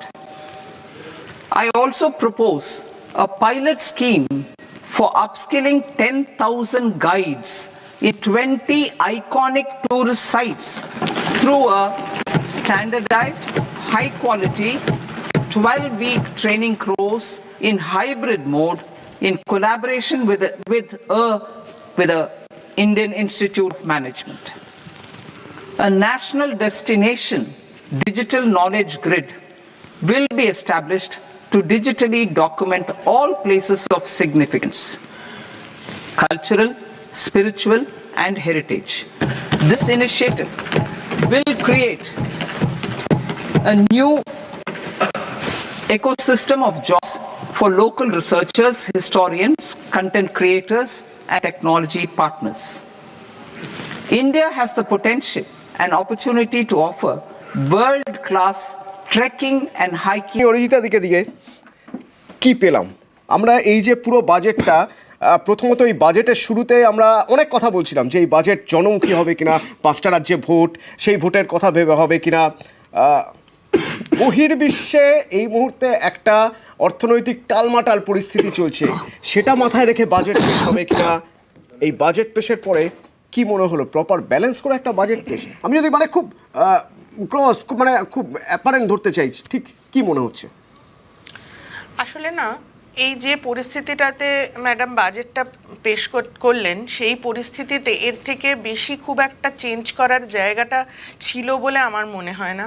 একদিকে geopolitical situation, আরেকদিকে আমাদের external সেক্টরের যে একটা বয়ান্সি রয়েছে, যথেষ্ট ভালো exports অবস্থা রয়েছে।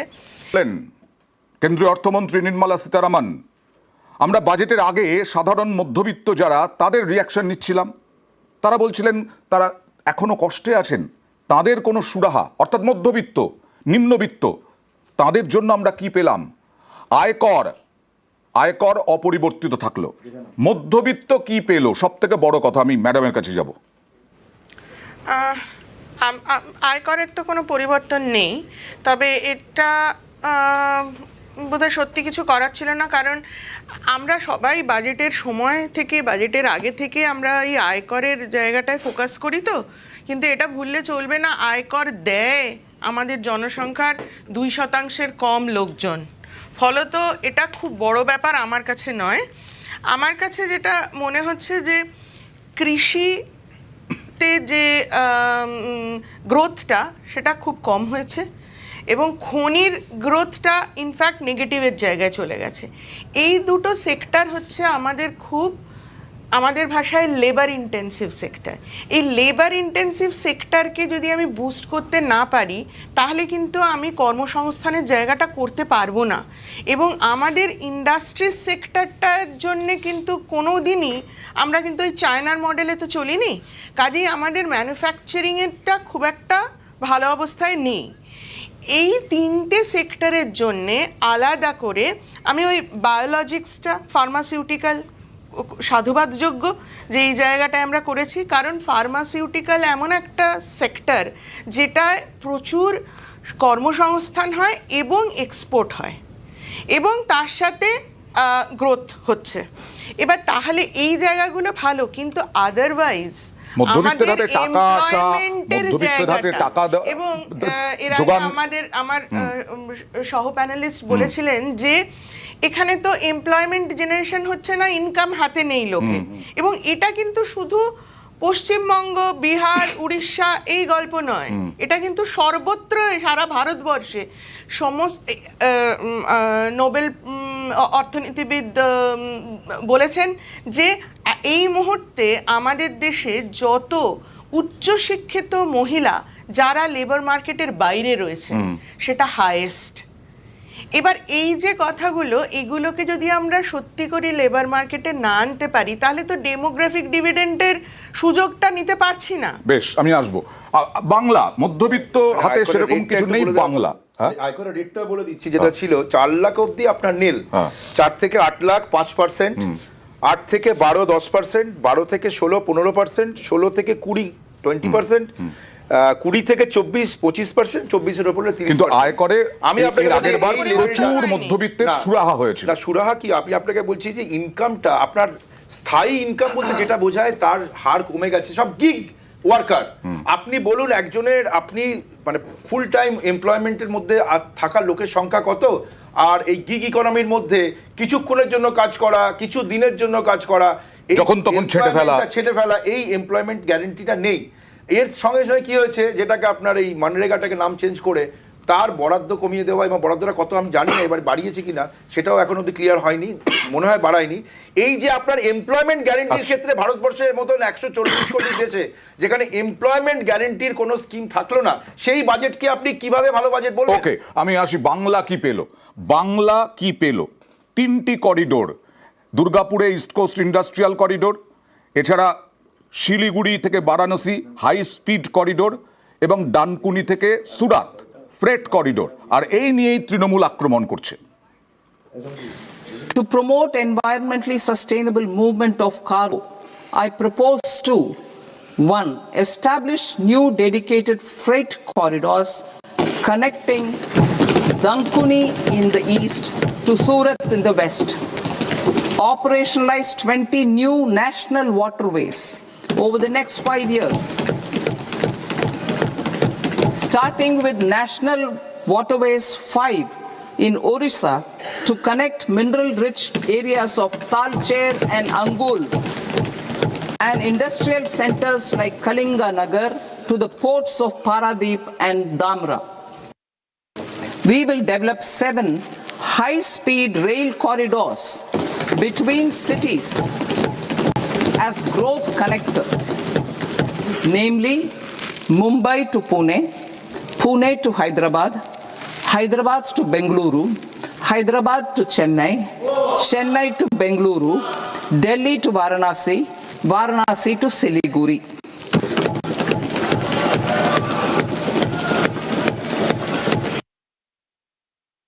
I propose the development of an integrated East Coast industrial corridor with a well-connected node at Durgapur, creation of 5 tourism destinations in 5 Purvodaya states, and the provision of 4,000 e-buses.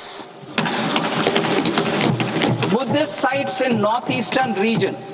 The northeastern region is a civilizational confluence of Theravada and Mahayana or Vajrayana traditions.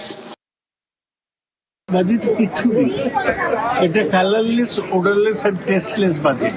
নতুন কিছু নেই, announce করেছে সবই all in the future.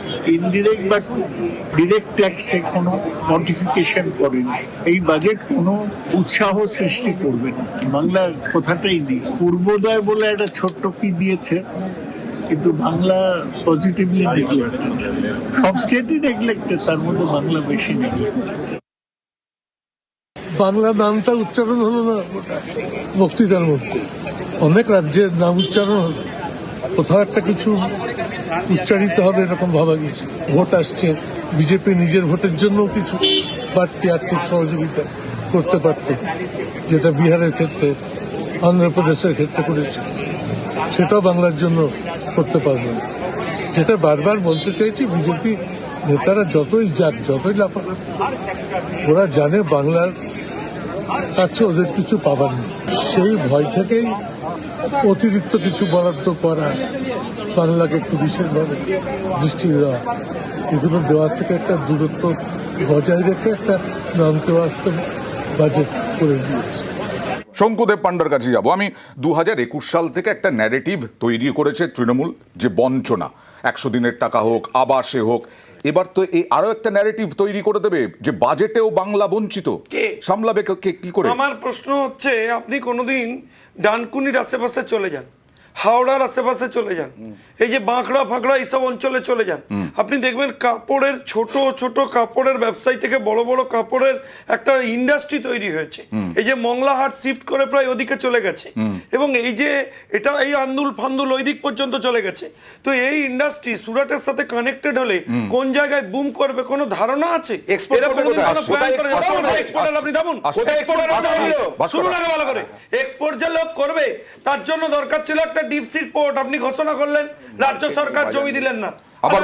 আবার বলছি শঙ্কু, আপনারা লড়াই করছেন 2026-এর জন্য, 26 টার্গেট এবং 26-এ আপনারা বলছেন ক্ষমতায় আসবেনই, কিন্তু এই বাজেটে কিছু দেওয়ার ছিল না বাংলাকে। আপনাকে মনে রাখতে হবে, একটা কেন্দ্র সরকার একটা সারা দেশের জন্য বাজেট করে, বিহারের জন্য তাহলে কি করে করলো?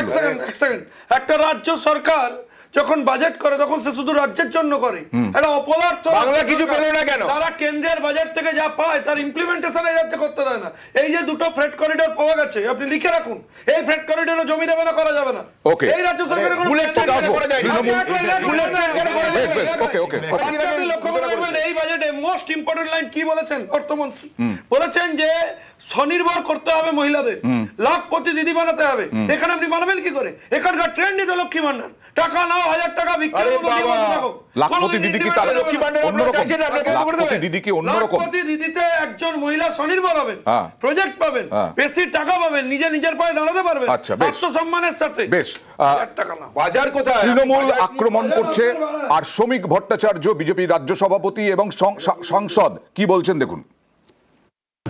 গত বছর একটা স্লোগান শুনেছিলাম, চাইনা মোদের বুলেট কার, মমতা দি আরেক পার।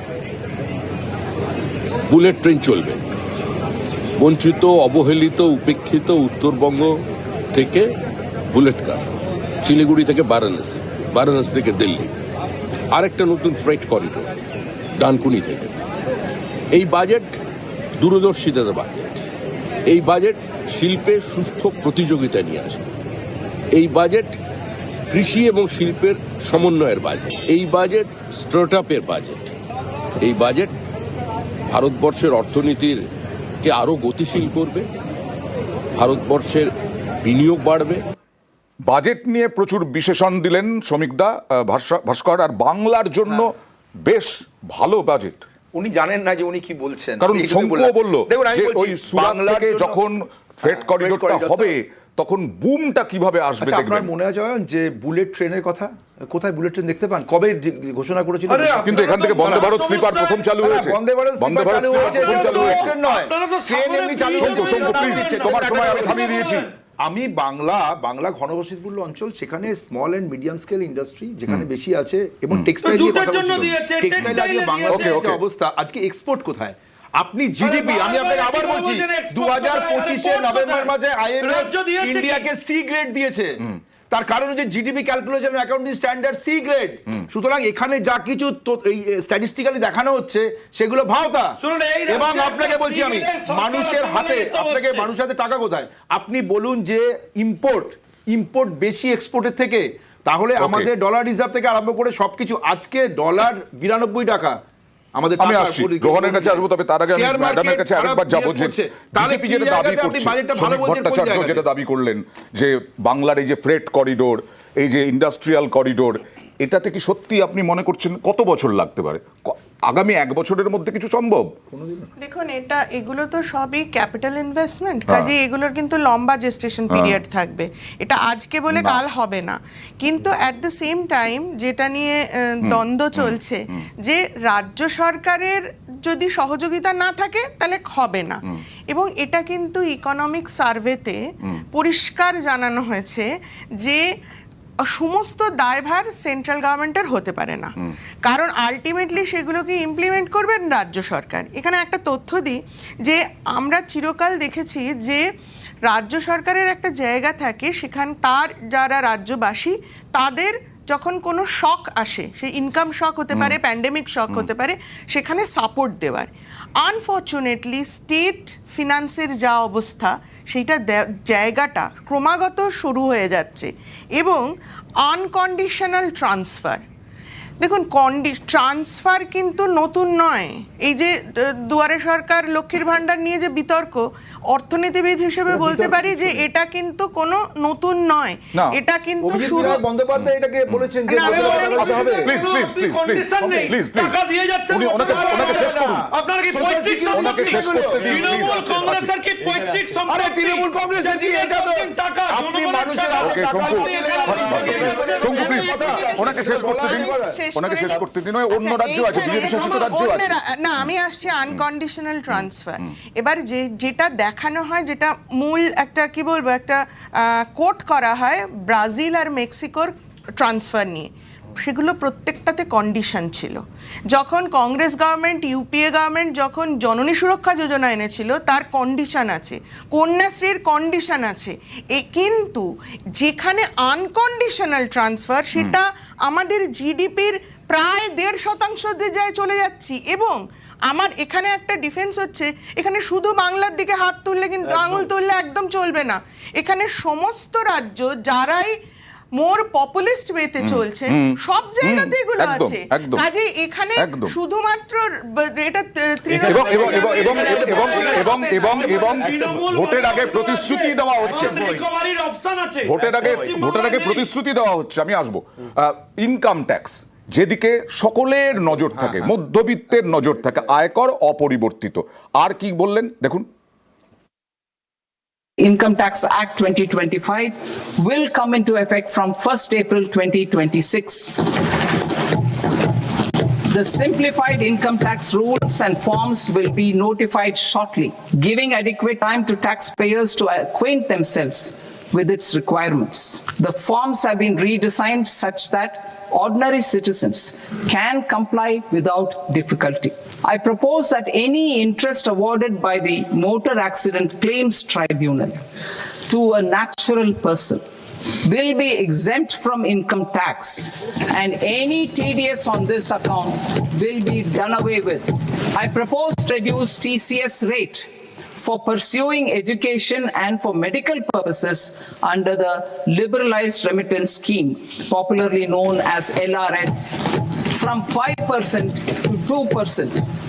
I propose a scheme for small taxpayers, wherein a rule-based automated process will enable obtaining a lower or nil deduction certificate instead of filing an application with the assessing officer. I propose to extend time available for revising returns from 31st December to up to 31st March with the payment of a nominal fee. The timeline for filing of tax returns. Individuals with ITR 1 and ITR 2 returns will continue to file till 31st July.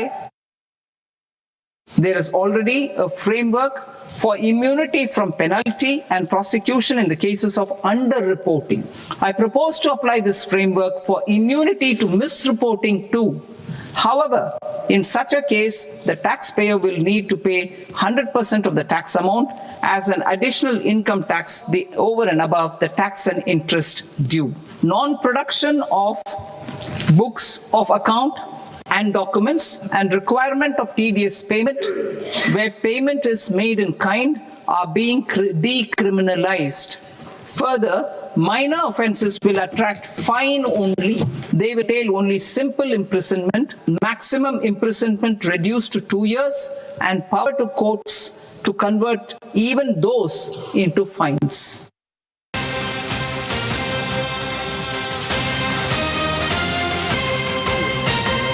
দিল্লির উদ্দেশ্যে রওনা দিচ্ছেন মমতা বন্দ্যোপাধ্যায়। বাড়ি থেকে বেরোলেন এই মুহূর্তে, কারণ আগামীকাল জ্ঞানেশ কুমারের মুখোমুখি মমতা বন্দ্যোপাধ্যায়ের মুখোমুখি জ্ঞানেশ কুমার। এবং গতকালই জ্ঞানেশ কুমারকে আরও একটা ষষ্ঠবার চিঠি দিয়েছেন মুখ্যমন্ত্রী মমতা বন্দ্যোপাধ্যায় SIR নিয়ে বিভিন্ন অভিযোগ। কথা বলবো প্রতিনিধি আবিরের সঙ্গে। আবির, এই বাজেট নিয়ে রিয়াকশন দেওয়ার কোনো সম্ভাবনা?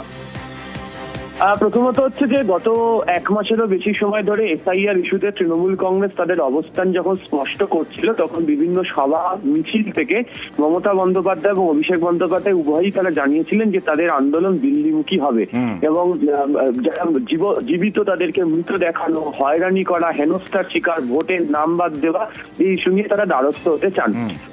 আগামীকাল বিকেল 4টের সময় দিল্লিতে নির্বাচন কমিশনের কেন্দ্রীয় দপ্তরে জ্ঞানেশ কুমারের মুখোমুখি হবেন মমতা বন্দ্যোপাধ্যায়, অভিষেক বন্দ্যোপাধ্যায় সহ 15 জন প্রতিনিধি। মন্ত্রী নির্মলা সীতারামন, আমরা বাজেটের আগে সাধারণ মধ্যবিত্ত যারা তাদের রিয়াকশন নিচ্ছিলাম, তারা বলছিলেন তারা এখনো কষ্টে আছেন, তাদের কোনো সুরাহা, অর্থাৎ মধ্যবিত্ত নিম্নবিত্ত, তাদের জন্য আমরা কি পেলাম? আয়কর অপরিবর্তিত থাকলো, মধ্যবিত্ত কি পেল? সব থেকে বড় কথা, আমি ম্যাডামের কাছে যাব। আয়করের তো কোনো পরিবর্তন নেই, তবে এটা বোধহয় সত্যি কিছু করার ছিল না, কারণ আমরা সবাই বাজেটের সময় থেকে, বাজেটের আগে থেকে আমরা এই আয়করের জায়গাটায় ফোকাস করি তো, কিন্তু এটা ভুললে চলবে না, আয়কর দেয় আমাদের জনসংখ্যার 2% কম লোকজন। ফলত এটা খুব বড় ব্যাপার আমার কাছে নয়। আমার কাছে যেটা মনে হচ্ছে যে কৃষিতে যে গ্রোথটা সেটা খুব কম হয়েছে এবং খনির গ্রোথটা ইনফ্যাক্ট নেগেটিভের জায়গায় চলে গেছে। এই দুটো সেক্টর হচ্ছে আমাদের ভাষায় লেবার ইন্টেন্সিভ সেক্টর। এই লেবার ইন্টেন্সিভ সেক্টরকে যদি আমি বুস্ট করতে না পারি তাহলে কিন্তু আমি কর্মসংস্থানের জায়গাটা করতে পারবো না, এবং আমাদের ইন্ডাস্ট্রিজ সেক্টরটার জন্যে কিন্তু কোনো দিনই আমরা কিন্তু ওই চায়নার মডেলে তো চলিনি, কাজেই আমাদের ম্যানুফ্যাকচারিংয়েরটা খুব একটা ভালো অবস্থায় নেই। এই তিনটে সেক্টরের জন্যে আলাদা করে আমি ওই বায়োলজিক্সটা, ফার্মাসিউটিক্যাল সাধুবাদযোগ্য যে এই জায়গাটায় আমরা করেছি, কারণ ফার্মাসিউটিক্যাল এমন একটা সেক্টর যেটায় প্রচুর কর্মসংস্থান হয় এবং এক্সপোর্ট হয় এবং তার সাথে গ্রোথ হচ্ছে। এবার তাহলে এই জায়গাগুলো ভালো, কিন্তু আদারওয়াইজ আমাদের এমপ্লয়মেন্টের জায়গাটা, এবং এর আগে আমার সহ প্যানেলিস্ট বলেছিলেন যে এখানে তো এমপ্লয়মেন্ট জেনারেশন হচ্ছে না, ইনকাম হাতে নেই লোকে, এবং এটা কিন্তু শুধু পশ্চিমবঙ্গ, বিহার, উড়িষ্যা এই গল্প নয়, এটা কিন্তু সর্বত্র সারা ভারতবর্ষে সমস্ত নোবেল অর্থনীতিবিদ বলেছেন যে এই মুহূর্তে আমাদের দেশে যত উচ্চশিক্ষিত মহিলা যারা লেবার মার্কেটের বাইরে রয়েছে সেটা হাইয়েস্ট। এবার এই যে কথাগুলো, এগুলোকে যদি আমরা সত্যি করে লেবার মার্কেটে না আনতে পারি তাহলে তো ডেমোগ্রাফিক ডিভিডেন্ডের সুযোগটা নিতে পারছি না। বেশ, আমি আসবো। বাংলা মধ্যবিত্ত হাতে সেরকম কিছু নেই। বাংলা আয়করের রেটটা বলে দিচ্ছি, যেটা ছিল 4 লাখ অবধি আপনার নীল, 4 থেকে 8 লাখ 5%, 8 থেকে 12 10%, 12 থেকে 16 15%, 16 থেকে 20 20%, 20 থেকে 24 25%, 24-এর উপরে 30%। কিন্তু আয়করে আমি আপনাকে আগেরবার প্রচুর মধ্যবিত্তের সুরাহা হয়েছিল। না, সুরাহা কি, আমি আপনাকে বলছি যে ইনকামটা আপনার স্থায়ী ইনকাম বলতে যেটা বোঝায় তার হার কমে গেছে। সব গিগ ওয়ার্কার, আপনি বলুন একজনের, আপনি মানে ফুল টাইম এমপ্লয়মেন্টের মধ্যে থাকা লোকের সংখ্যা কত, আর এই গিগ ইকোনমির মধ্যে কিছুক্ষণের জন্য কাজ করা, কিছু দিনের জন্য কাজ করা, যখন তখন ছেটে ফেলা, এই এমপ্লয়মেন্ট গ্যারেন্টিটা নেই। এর সঙ্গে সঙ্গে কি হয়েছে, যেটাকে আপনার এই মনরেগাটাকে নাম চেঞ্জ করে তার বরাদ্দ কমিয়ে দেওয়া, এবং বরাদ্দটা কত আমি জানি না, এবার বাড়িয়েছে কিনা সেটাও এখন অব্দি ক্লিয়ার হয়নি, মনে হয় বাড়ায়নি। এই যে আপনার এমপ্লয়মেন্ট গ্যারেন্টির ক্ষেত্রে ভারতবর্ষের মতন 140 কোটি দেশে যেখানে এমপ্লয়মেন্ট গ্যারেন্টির কোনো স্কিম থাকলো না, সেই বাজেটকে আপনি কিভাবে ভালো বাজেট বলবেন? ওকে, আমি আসি। বাংলা কি পেল? বাংলা কি পেল? 3টি করিডোর, দুর্গাপুরে ইস্ট কোস্ট ইন্ডাস্ট্রিয়াল করিডোর, এছাড়া শিলিগুড়ি থেকে বারাণসী হাই স্পিড করিডোর, এবং ডানকুনি থেকে সুরাত ফ্রেট করিডোর। আর এই নিয়েই তৃণমূল আক্রমণ করছে। To promote environmentally sustainable movement of cargo, I propose to 1. Establish new dedicated freight corridors connecting Dankuni in the east to Surat in the west. Operationalize 20 new national waterways over the next 5 years,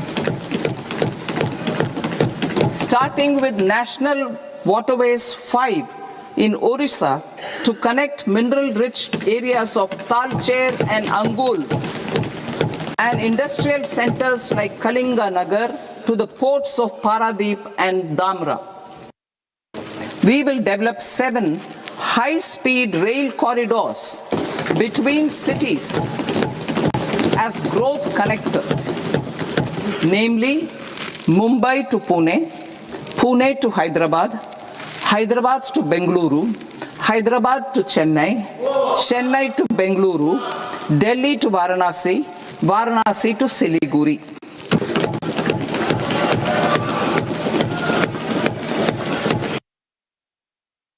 I propose the development of an integrated East Coast industrial corridor with a well-connected node at Durgapur, creation of 5 tourism destinations in 5 Purvodaya states, and the provision of 4,000 e-buses.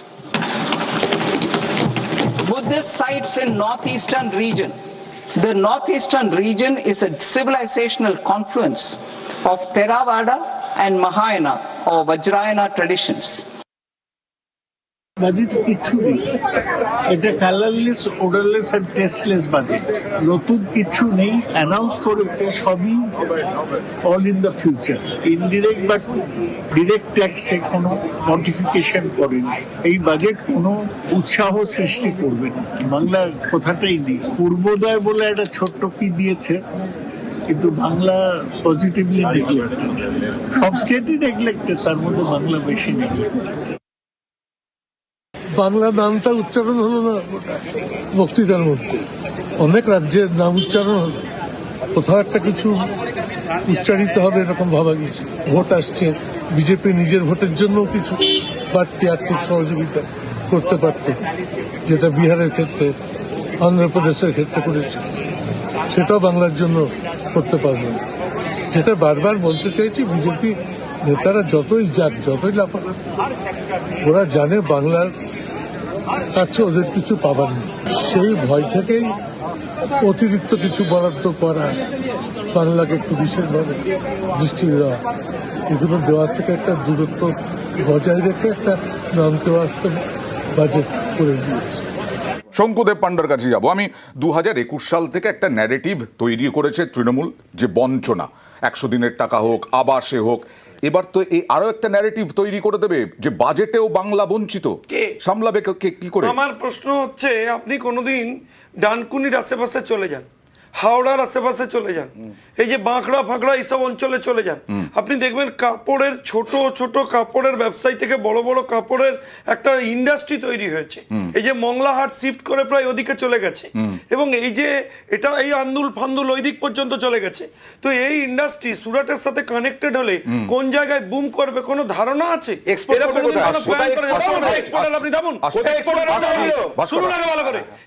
যে লোক করবে তার জন্য দরকার ছিল একটা deep sea port, আপনি ঘোষণা করলেন, রাজ্য সরকার জমি দিলেন না। আবার বলছি শঙ্কু, আপনারা লড়াই করছেন 2026-এর জন্য, 26 টার্গেট, এবং 26-এ আপনারা বলছেন ক্ষমতায় আসবেনই, কিন্তু এই বাজেটে কিছু দেওয়ার ছিল না বাংলাকে।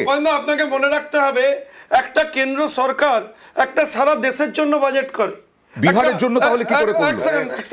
একটা রাজ্য সরকার যখন বাজেট করে তখন কেন্দ্রীয় বাজেট পেশ করলেন, কেন্দ্রীয়, लेकिन बजट आएगा तो 5% लोगों के लिए बनाएंगे।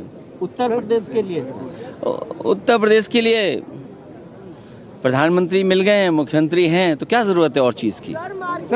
अब सोचिए, अयोध्या जैसी जगह पर কেন্দ্রীয় বাজেট পেশ করলেন কেন্দ্রীয় অর্থমন্ত্রী নির্মলা সীতারামন।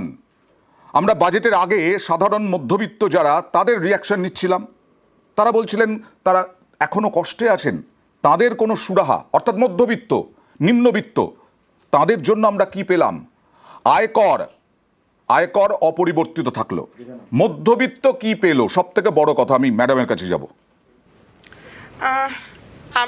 আয়করের তো কোনো পরিবর্তন নেই, তবে এটা বোধহয় সত্যি কিছু করার ছিল না, কারণ আমরা সবাই বাজেটের সময় থেকে, বাজেটের আগে থেকে আমরা এই আয়করের জায়গাটায় ফোকাস করি। তো কিন্তু এটা ভুললে চলবে না, আয়কর দেয় আমাদের জনসংখ্যার 2% কম লোকজন। ফলত এটা খুব বড় ব্যাপার আমার কাছে নয়।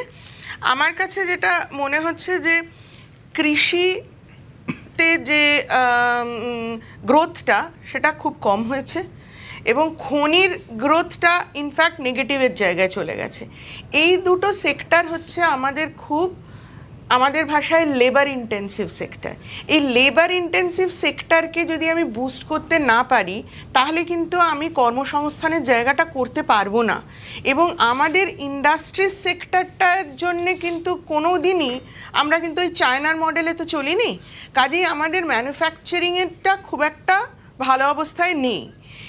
এই তিনটে সেক্টরের জন্যে আলাদা করে আমি ওই বায়োলজিক্সটা, ফার্মাসিউটিক্যাল সাধুবাদযোগ্য যে এই জায়গাটায় আমরা করেছি, কারণ ফার্মাসিউটিক্যাল এমন একটা সেক্টর যেটায় প্রচুর কর্মসংস্থান হয় এবং এক্সপোর্ট হয় এবং তার সাথে গ্রোথ হচ্ছে। এবার তাহলে এই জায়গাগুলো ভালো, কিন্তু আদারওয়াইজ আমাদের এমপ্লয়মেন্টের জায়গাটা এবং এর আগে আমার সহ প্যানেলিস্ট বলেছিলেন যে এখানে তো এমপ্লয়মেন্ট জেনারেশন হচ্ছে না, ইনকাম হাতে নেই লোকে।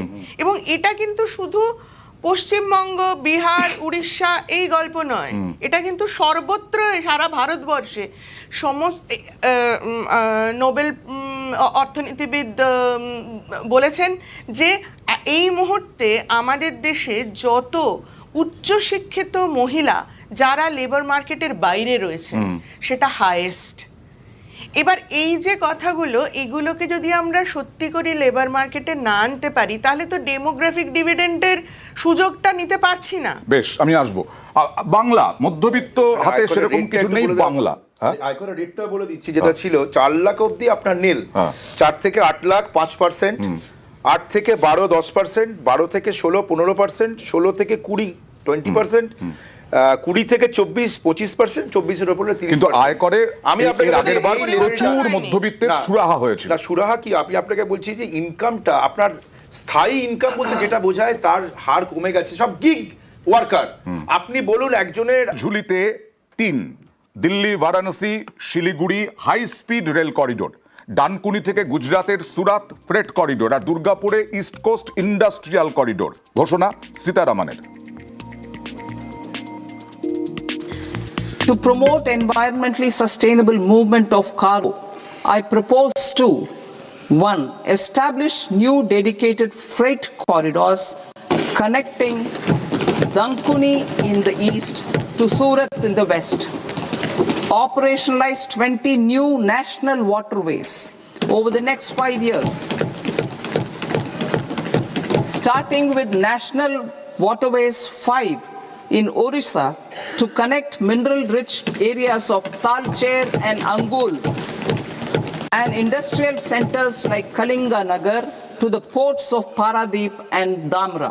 We will develop 7 high-speed rail corridors between cities as growth connectors, namely Mumbai to Pune, Pune to Hyderabad, Hyderabad to Bengaluru, Hyderabad to Chennai, Chennai to Bengaluru, Delhi to Varanasi, Varanasi to Siliguri. Propose the development of an integrated East Coast industrial corridor with a well-connected node at Durgapur, creation of 5 tourism destinations in 5 Purdia states, and the provision of 4,000 e-buses.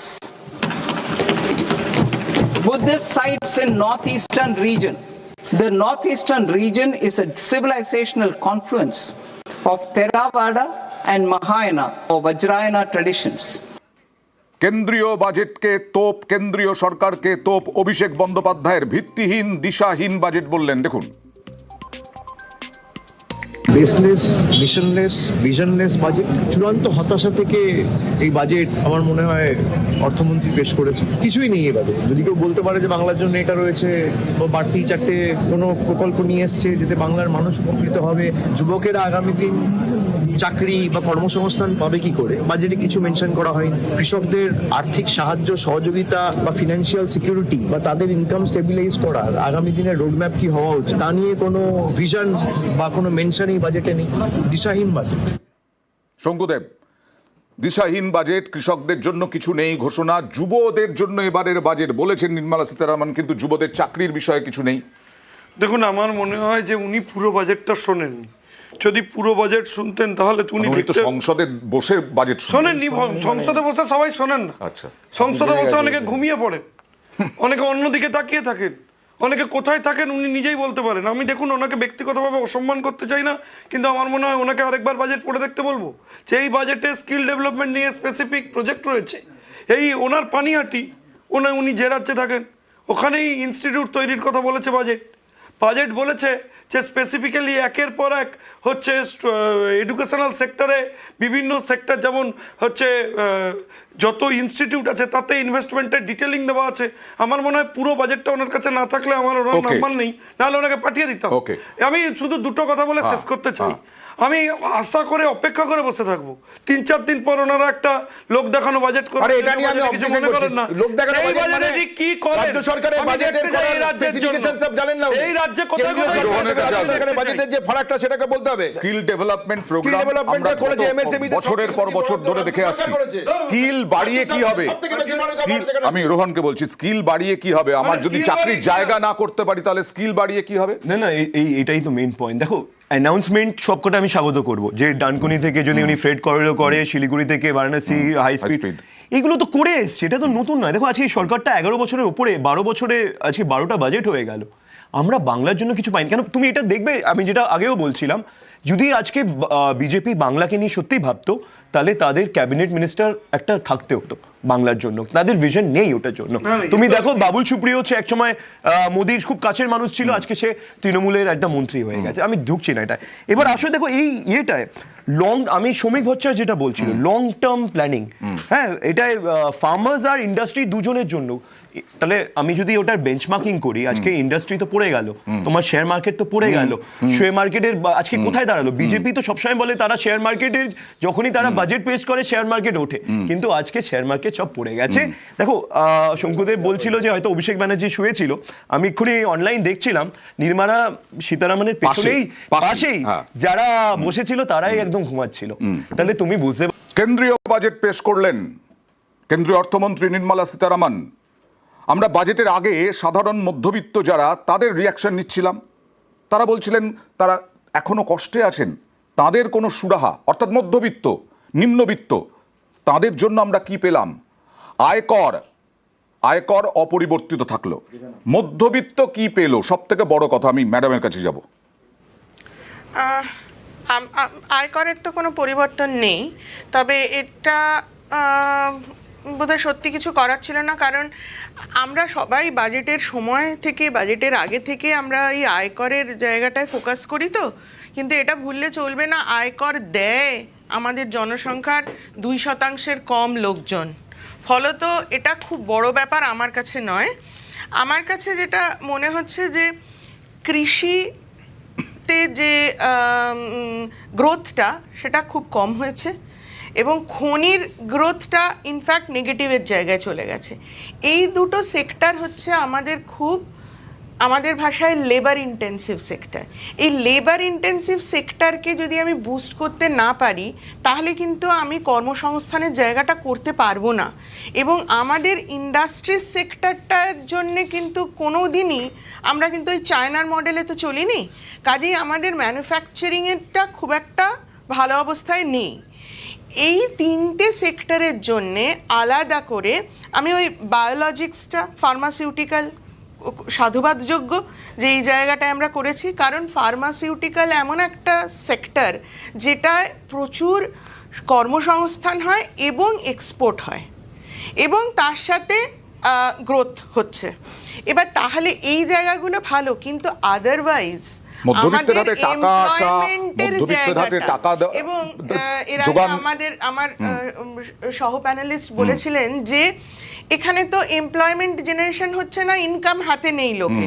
এবং এটা কিন্তু শুধু পশ্চিমবঙ্গ, বিহার, উড়িষ্যা এই গল্প নয়, এটা কিন্তু সর্বত্র, সারা ভারতবর্ষে সমস্ত নোবেল অর্থনীতিবিদ বলেছেন যে এই মুহূর্তে আমাদের দেশে যত উচ্চশিক্ষিত মহিলা যারা লেবার মার্কেটের বাইরে রয়েছে সেটা হাইয়েস্ট।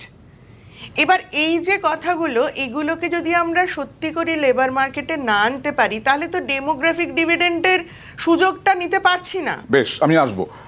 বাংলা মধ্যবিত্ত হাতে সেরকম কিছু নেই। বাংলা আয়করের রেটটা বলে দিচ্ছি, যেটা ছিল 4 লাখ অবধি আপনার নীল, 4 থেকে 8 লাখ 5%, 8 থেকে 12 10%, 12 থেকে 16 15%, 16 থেকে 20 20%, 20 থেকে 24 25%, 24-এর উপরে 30%। কিন্তু আয়করে আমি আপনাকে আগের বার প্রচুর মধ্যবিত্তের সুরাহা হয়েছিল। না, সুরাহা কি, আমি আপনাকে বলছি যে ইনকামটা আপনার স্থায়ী ইনকাম বলতে যেটা বোঝায় তার হার কমে গেছে। সব গিগ ওয়ার্কার, আপনি বলুন একজনের, আপনি মানে ফুল টাইম এমপ্লয়মেন্টের মধ্যে থাকার লোকের সংখ্যা কত, আর এই গিগ ইকোনমির মধ্যে কিছুক্ষণের জন্য কাজ করা, কিছু দিনের জন্য কাজ করা, যখন তখন ছেড়ে ফেলা, এই এমপ্লয়মেন্ট গ্যারান্টিটা নেই।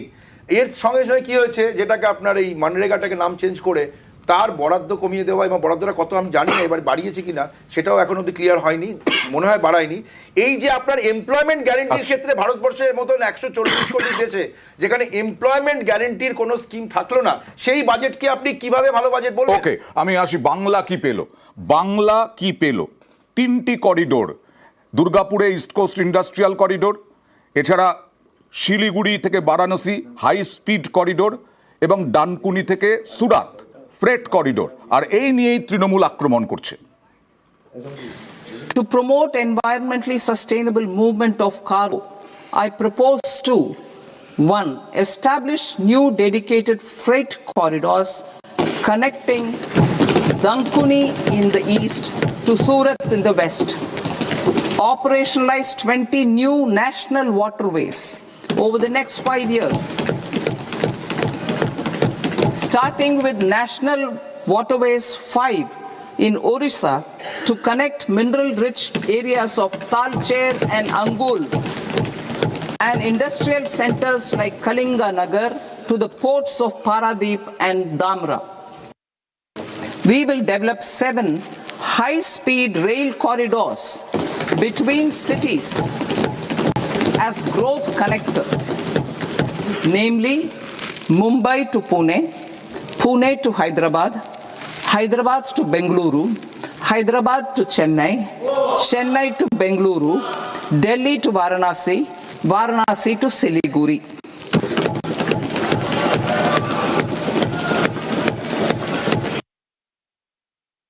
I propose the development of an integrated East Coast industrial corridor, confluence of Theravada and Mahayana or Vajrayana traditions.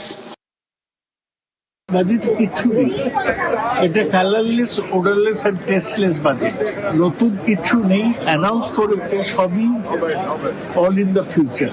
Indirect বা ডিরেক্ট ট্যাক্সে কোনো মডিফিকেশন করেনি। এই বাজেট কোনো উৎসাহ সৃষ্টি করবে না, বাংলার কথাটাই নেই। পূর্বোদয় বলে একটা ছোট্ট কি দিয়েছে, কিন্তু বাংলা পজিটিভলি নেগলেক্টেড। সব স্টেটই নেগলেক্টেড, তার মধ্যে বাংলা বেশি নেগলেক্টেড। বাংলা নামটা উচ্চারণ হলো না গোটা বক্তৃতার মধ্যে, অনেক রাজ্যের নাম উচ্চারণ হলো, কোথাও একটা কিছু উচ্চারিত হবে এরকম ভাবা গিয়েছে। ভোট আসছে, বিজেপি নিজের ভোটের জন্য কিছু বাড়তি আর্থিক সহযোগিতা করতে পারত, যেটা বিহারের ক্ষেত্রে, অন্ধ্রপ্রদেশের ক্ষেত্রে করেছে, সেটাও বাংলার জন্য করতে পারবে না। যেটা বারবার বলতে চাইছি, বিজেপি নেতারা যতই যাক, যতই লাফালাফি, ওরা জানে বাংলার কাছে ওদের কিছু পাবার নেই। সেই ভয় থেকেই অতিরিক্ত কিছু বরাদ্দ করা, বাংলাকে একটু বিশেষভাবে দৃষ্টি দেওয়া, এগুলো দেওয়া থেকে একটা দূরত্ব বজায় রেখে একটা নামতে বাস্তব বাজেট করে দিয়েছে। শঙ্কুদেব পান্ডার কাছে যাব আমি। 2021 সাল থেকে একটা ন্যারেটিভ তৈরি করেছে তৃণমূল, যে বঞ্চনা, 100 দিনের টাকা হোক, আবাসে হোক। এবার তো এই আরো একটা ন্যারেটিভ তৈরি করে দেবে যে বাজেটেও বাংলা বঞ্চিত। সামলাবে কি করে? আমার প্রশ্ন হচ্ছে, আপনি কোনোদিন ডানকুনির আশেপাশে চলে যান, হাওড়ার আশেপাশে চলে যান, এই যে বাঁকড়া ফাঁকড়া এইসব অঞ্চলে চলে যান, আপনি দেখবেন কাপড়ের ছোট ছোট কাপড়ের ব্যবসায়ী থেকে বড় বড় কাপড়ের একটা ইন্ডাস্ট্রি তৈরি হয়েছে। এই যে মংলাহাট শিফট করে প্রায় ওদিকে চলে গেছে, এবং এই যে এটা এই আন্দুল ফান্দুল ওই দিক পর্যন্ত চলে গেছে। তো এই ইন্ডাস্ট্রি সুরাটের সাথে কানেক্টেড হলে কোন জায়গায় বুম করবে কোনো ধারণা আছে? আপনি ভাবুন, শুনুন আগে ভালো করে। এক্সপোর্ট যে লোক করবে তার জন্য দরকার ছিল একটা ডিপ সি পোর্ট, আপনি ঘোষণা করলেন, রাজ্য সরকার জমি দিলেন না। আবার বলছি শঙ্কু, আপনারা লড়াই করছেন 2026-এর জন্য, 26 টার্গেট, এবং 26-এ আপনারা বলছেন ক্ষমতায় আসবেনই, কিন্তু এই বাজেটে কিছু দেওয়ার ছিল না বাংলাকে? আপনাকে মনে রাখতে হবে, একটা কেন্দ্র সরকার একটা সারা দেশের জন্য বাজেট করে, বিহারের জন্য তাহলে কি করে করলো? এক সেকেন্ড, একটা রাজ্য সরকার যখন বাজেট করে তখন সে শুধু রাজ্যের জন্য করে, এটা অপদার্থ। বাংলা কিছু পেল না কেন? তারা কেন্দ্রের বাজেট থেকে যা পায় তার ইমপ্লিমেন্টেশন এই রাজ্যে করতে দেয় না। এই যে দুটো ফ্রেট করিডোর পাওয়া গেছে, আপনি লিখে রাখুন, এই ফ্রেট করিডোরে জমি দেবে না, করা যাবে না। ওকে, এই রাজ্য সরকারের কোনো বুলেট ট্রেন করা যায় না। ওকে ওকে, আজকে আপনি লক্ষ্য করে দেখবেন এই বাজেটে মোস্ট ইম্পর্টেন্ট লাইন কি বলেছেন অর্থমন্ত্রী? বলেছেন যে স্বনির্ভর করতে হবে মহিলাদের, লাখপতি দিদি বানাতে হবে। এখানে আপনি বানাবেন কি করে? এখানকার ট্রেন্ডই তো লক্ষ্মী ভান্ডার, টাকা নাও 1000 টাকা বিক্রি করো। লাখপতি দিদি কি তার লক্ষ্মী ভান্ডার অন্যরকম? লাখপতি দিদি কি অন্যরকম? লাখপতি দিদিতে একজন মহিলা স্বনির্ভর হবেন, প্রজেক্ট পাবেন, বেশি টাকা পাবেন, নিজের পায়ে দাঁড়াতে পারবেন আত্মসম্মানের সাথে। বেশ, বাজার কোথায়? তৃণমূল আক্রমণ করছে, আর শ্রমিক ভট্টাচার্য বিজেপি রাজ্য সভাপতি এবং সাংসদ কি বলছেন দেখুন। গত বছর একটা স্লোগান শুনেছিলাম, চাইনা মোদের বুলেট কার, মমতা দি আরেক পার। বুলেট ট্রেন চলবে, বঞ্চিত, অবহেলিত, উপেক্ষিত উত্তরবঙ্গ থেকে বুলেট কার, শিলিগুড়ি থেকে বারাণসী, বারাণসী থেকে দিল্লি, আরেকটা নতুন ফ্রেট করিডোর ডানকুনি থেকে। এই বাজেট দূরদর্শিতার বাজেট, এই বাজেট শিল্পের সুস্থ প্রতিযোগিতা নিয়ে আসে, এই বাজেট কৃষি এবং শিল্পের সমন্বয়ের বাজেট, এই বাজেট স্টার্টআপের বাজেট, এই বাজেট ভারতবর্ষের অর্থনীতির কে আরো গতিশীল করবে, ভারতবর্ষের বিনিয়োগ বাড়বে। বাজেট নিয়ে প্রচুর বিশেষণ দিলেন শ্রমিকদা, ভাস্কর, আর বাংলার জন্য বেশ ভালো বাজেট। উনি জানেন না যে উনি কি বলছেন, কারণ শঙ্কুও বললো যে ওই সুরাট থেকে যখন ফ্রেট করিডোরটা হবে তখন বুমটা কিভাবে আসবে দেখবেন। আপনার মনে আছে যে বুলেট ট্রেনের কথা, কোথায় বুলেট ট্রেন দেখতে পান, কবে ঘোষণা করেছিল? কিন্তু এখান থেকে বন্দে ভারত স্লিপার প্রথম চালু হয়েছে। বন্দে ভারত চালু হয়েছে, ট্রেন নয়, ট্রেন এমনি চালু হয়েছে। তোমার সময় আমি থামিয়ে দিয়েছি। আমি বাংলা ঘনবসতিপূর্ণ অঞ্চল, সেখানে small and medium scale industry যেখানে বেশি আছে, এবং টেক্সটাইল বাংলাদেশের অবস্থা আজকে এক্সপোর্ট কোথায়? আপনি জিডিপি, আমি আপনাকে আবার বলছি, 2025-এ নভেম্বর মাসে আইএমএফ ইন্ডিয়াকে সি গ্রেড দিয়েছে, তার কারণ হচ্ছে GDP calculation accounting standard C grade. সুতরাং এখানে যা কিছু স্ট্যাটিস্টিক্যালি দেখানো হচ্ছে সেগুলো ভাওতা। এবং আপনাকে বলছি আমি, মানুষের হাতে টাকা কোথায়? আপনি বলুন যে ইম্পোর্ট বেশি এক্সপোর্টের থেকে, তাহলে আমাদের ডলার রিজার্ভ থেকে আরম্ভ করে সবকিছু, আজকে ডলার 92 টাকা।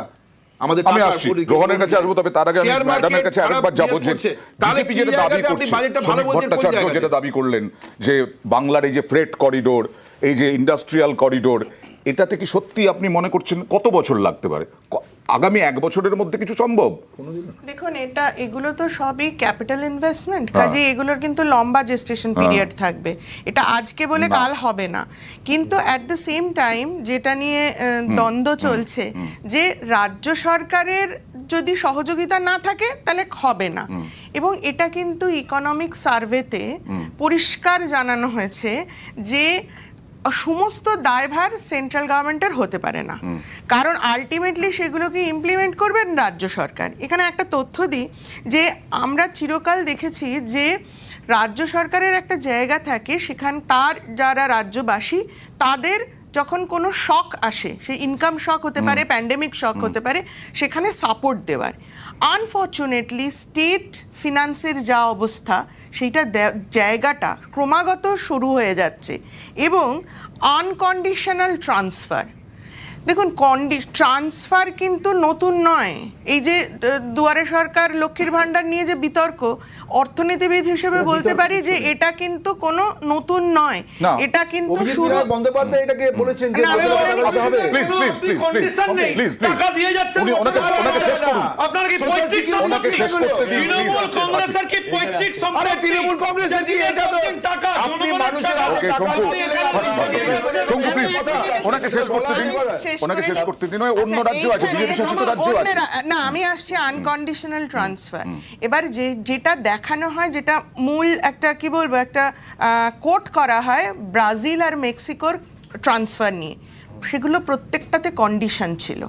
যখন কংগ্রেস গভর্নমেন্ট, ইউপিএ গভর্নমেন্ট যখন জননী সুরক্ষা যোজনা এনেছিল, তার কন্ডিশন আছে, কন্যাশ্রীর কন্ডিশন আছে, কিন্তু যেখানে আনকন্ডিশনাল ট্রান্সফার, সেটা আমাদের জিডিপির প্রায় 1.5% চলে যাচ্ছি। এবং আমার এখানে একটা ডিফেন্স হচ্ছে, এখানে শুধু বাংলার দিকে হাত তুললে কিন্তু, আঙুল তুললে একদম চলবে না। এখানে সমস্ত রাজ্য যারাই মোর পপুলিস্ট ওয়েতে চলছে, সব জায়গাতে এগুলো আছে। কাজে এখানে শুধুমাত্র এটা ভোটের আগে প্রতিশ্রুতি দেওয়া হচ্ছে, ভোটের আগে প্রতিশ্রুতি দেওয়া হচ্ছে। আমি আসবো ইনকাম ট্যাক্স, যেদিকে সকলের নজর থাকে, মধ্যবিত্তের নজর থাকে, আয়কর অপরিবর্তিত। আর কি বললেন দেখুন। Income Tax Act 2025 will come into effect from 1st April 2026. The simplified income tax rules and forms will be notified shortly, giving adequate time to taxpayers to acquaint themselves with its requirements. The forms have been redesigned such that ordinary citizens can comply without difficulty. I propose that any interest awarded by the Motor Accident Claims Tribunal to a natural person will be exempt from income tax, and any TDS on this account will be done away with. I propose to reduce TCS rate for pursuing education and for medical purposes under the liberalized remittance scheme, popularly known as LRS, from 5% to 2%. I propose a scheme for small taxpayers, wherein a rule-based automated process will enable obtaining a lower or nil deduction certificate instead of filing an application with the assessing officer. I propose to extend time available for revising returns from 31st December to up to 31st March with the payment of a nominal fee.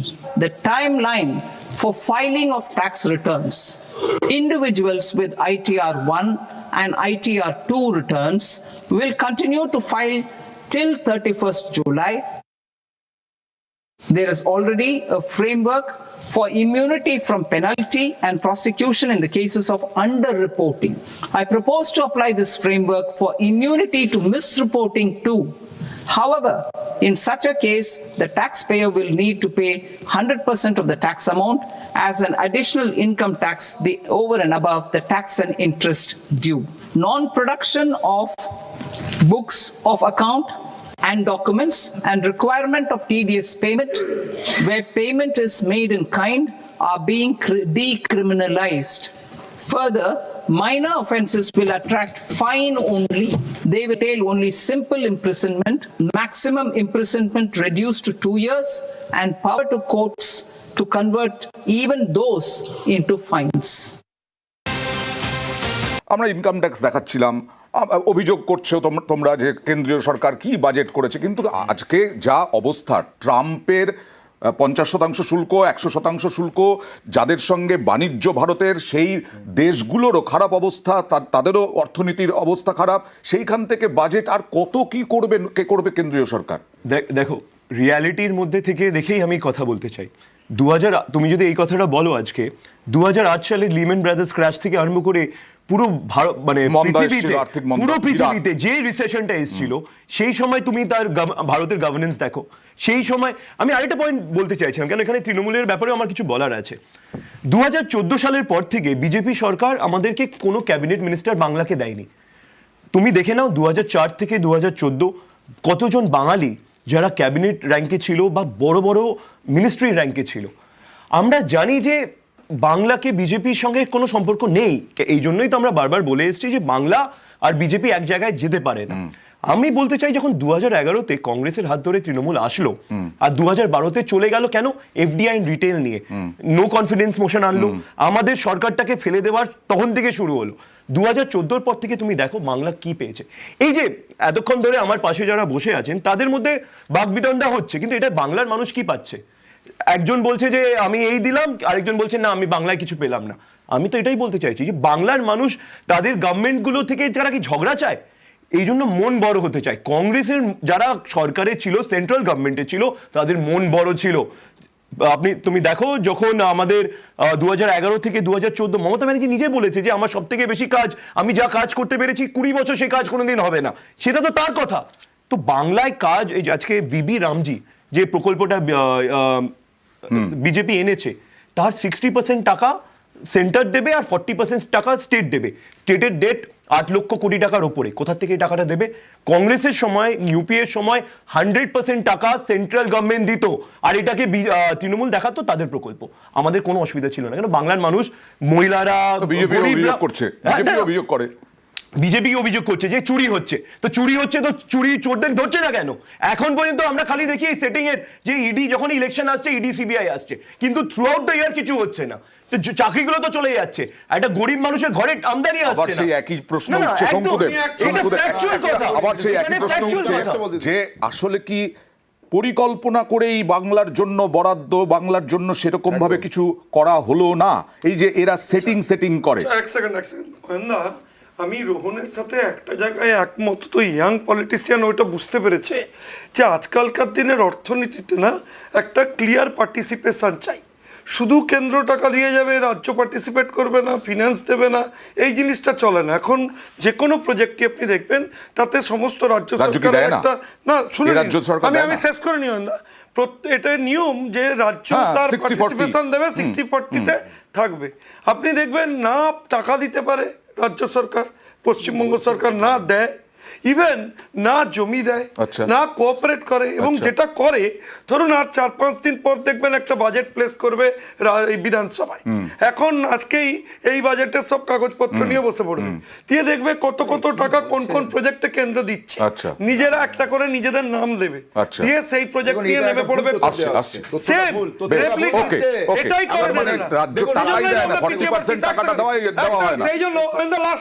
সেই জন্য ভাস্কর দাদের অনুরোধ করবো, অনেক করেছেন, এই রাজ্যটা ছেড়ে দিয়ে চলে যান, দয়া করে ছেড়ে দিন, রাজ্যটার উন্নতি হোক, ডবল ইঞ্জিনের উন্নতি। রোহন আবার উল্টো কথা বলছে, রোহন বলছে যে বিজেপি চায় না, বিজেপির সঙ্গে বাংলার কোনো সম্পর্কই নেই। ডাইরেক্ট ট্যাক্স আর ডাইরেক্ট ট্যাক্স, হ্যাঁ, ডাইরেক্ট ট্যাক্সের কালেকশন খুব কম হয়, ইনডাইরেক্ট ট্যাক্সের কালেকশন সব থেকে বেশি হয়। মানে আপনিও যে ইনডাইরেক্ট ট্যাক্স দেন, আম্বানিও সেই ইনডাইরেক্ট ট্যাক্স দেন সেই পোর্শনে, কিন্তু ডাইরেক্ট ট্যাক্সের অ্যাম্বিটটা কিন্তু বাড়াতে পারছে না। টিডিএস এর কিছু প্রভিশন রেখেছে, টিসিএস কিছু কমিয়েছে, ইনকাম ট্যাক্সের কোনো রকম ভাবে কোনো চেঞ্জ আমরা দেখতে পেলাম না। কিন্তু এবারে রাজ্যের হাতে কি আছে? রাজ্যের হাতে আছে ভ্যাট, রাজ্যের হাতে রেজিস্ট্রেশন, বলতে দিন ইনডাইরেক্ট ট্যাক্স চালু হওয়ার পরে কেন্দ্রের কাছ থেকে যে টাকাটা কালেকশনে, যে টাকাটা রাজ্যে প্রাপ্ত, সেই টাকাটা বহু ক্ষেত্রে পাওয়া যাচ্ছে না, এটা কিন্তু। আর রাজ্যের হাতে কি আছে? ভ্যাট, যেটা চুরি করছেন আপনারা, কথা কোনো মানে নেই। আর দেখুন আবাসন শিল্পের অবস্থা খুব খারাপ, সারা ভারতবর্ষ জুড়ে আবাসন শিল্পের অবস্থা খারাপ।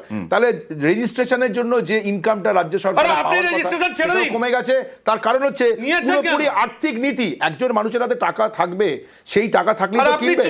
আপনার এখানে 30 লক্ষ টাকার মধ্যে যে প্রপার্টিগুলো, সেই প্রপার্টিগুলো আমরা পেয়েছিলাম 50 লক্ষ টাকা অ্যাফোর্ডেবল হাউসিং করবে। অ্যাফোর্ডেবল হাউসিং এর ক্ষেত্রে কোনো রকম ইনক্রিমেন্ট নেই। আমি আপনাকে বলছি যে আপনি স্পেসিফিক ভাবে কয়েকটা ফ্রেট করিডোরের ডিক্লেয়ার করে দিয়ে আপনি বলুন মাইক্রো লেভেলে যে যারা আছে সেই মানুষটা কিভাবে আজকে এটা থেকে উপকৃত হলো। ভাস্করদাকে আমার সাথে হচ্ছে বাঁকড়া বাজারে, আবার বাঁকড়া বাজারে টেক্সটাইলের মার্কেট নেই বাংলাদেশের, এখন অবস্থা কি? বাঁকড়া বাজার যেতে হবে। 2 নম্বর, আমি ওনাকে বারবার একটা কথা বলছেন যে ভাই 12 লক্ষ টাকার কাছাকাছি লাস্টবার লোকের ট্যাক্স একটা স্ট্রাকচার পেয়েছে, প্রচুর মানুষ এসেছে। আপনি দেশের জন্য পার্টিসিপেট করবেন, প্রতিবার এটা হবে না। ইনডাইরেক্ট ট্যাক্স কমান, আপনি তো বেশিরভাগ লোক ইনডাইরেক্ট ট্যাক্স দিতে হচ্ছে। আরে উত্তর নেবে না, আমার বক্তব্য শুনুন না দাদা, আমার বক্তব্য আপনাকে বলছি শুনুন। ডিরেক্ট ট্যাক্সে এই রাজ্যে সব থেকে বেশি তেলে পয়সা নেওয়া হয়, অন্য যে কোনো রাজ্যের থেকে এই রাজ্যের তেলে সব থেকে বেশি শেষেরা তোলেন। আর আমাকে ছেড়ে দিন, ইলেকট্রিসিটি ধরুন, কম পয়সা তোলে এরা। বাজেট থেকে এখন এইদিকে চলে এলাম আমরা, কি করে এটার সঙ্গে সম্পর্ক? বাজেটের সঙ্গে কি সম্পর্ক? আপনি বলুন বাজেটের সঙ্গে কি সম্পর্ক? আমি আসবো। अखिलेश यादव কি বললেন চালাবো, তারপরে হেডলাইন্স। आय क्या है? क्या सरकार ये बताएगी प्रति व्यक्ति आय क्या है?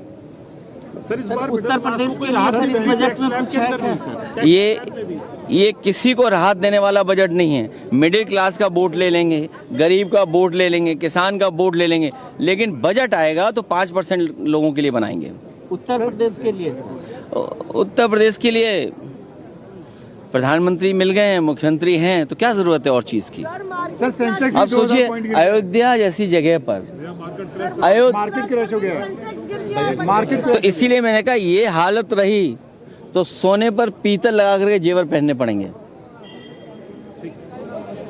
रिफॉर्म्स की बात कही गई है। অরিজিতা দিকে কি পেলাম আমরা এই যে পুরো বাজেটটা প্রথমত এই বাজেটের শুরুতে আমরা অনেক কথা বলছিলাম যে এই বাজেট জনমুখী হবে কিনা, 5টা রাজ্যে ভোট, সেই ভোটের কথা ভেবে হবে কিনা।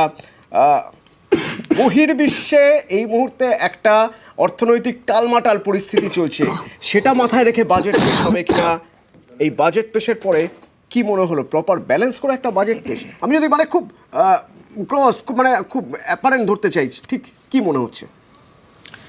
আসলে না, এই যে পরিস্থিতিটাতে ম্যাডাম বাজেটটা পেশ করলেন, সেই পরিস্থিতিতে এর থেকে বেশি খুব একটা চেঞ্জ করার জায়গাটা ছিল বলে আমার মনে হয় না। একদিকে জিওপলিটিক্যাল সিচুয়েশন, আরেকদিকে আমাদের এক্সটার্নাল সেক্টরের যে একটা বয়ান্সি রয়েছে, যথেষ্ট ভালো এক্সপোর্টস অবস্থা রয়েছে, কিন্তু অ্যাট দ্য সেম টাইম আমাদের যেটা দিয়ে আমি শুরু করেছিলাম যে আমাদের গৃহস্থদের জন্যে অবস্থাটা খুব ভালো নয়, যেহেতু ইনকামের ফ্লাকচুয়েশনস থাকছে কিন্তু সেভিংস ড্রপ করছে এবং ঋণটা বাড়ছে। আমার মনে হয়েছিল, আমার যদি ব্যক্তিগতভাবে যদি জিজ্ঞাসা করেন, সমাজবিজ্ঞানের ছাত্রী হিসেবে আমি ভেবেছিলাম যে স্বাস্থ্য আর শিক্ষা এই দুটোতে আরেকটু বেশি ফোকাস আসবে। কারণটা বলি যে আমরা একদিকে বলছি আমরা চতুর্থ বৃহত্তম অর্থনীতি, কিন্তু এখনো আমাদের মধ্যবিত্ত এবং উচ্চবিত্ত ফ্যামিলির থেকে অধিকাংশ ছেলেমেয়েরাই তাদের অ্যাসপিরেশনটাই হচ্ছে বিদেশে গিয়ে পড়ব। তাহলে সেই জন্যই তো উনি বললেন, ছাড় দিলেন সেটার জন্যে, সেটা তো একটা রিফ্লেক্ট করলো যে সেটা কতটা সত্যি।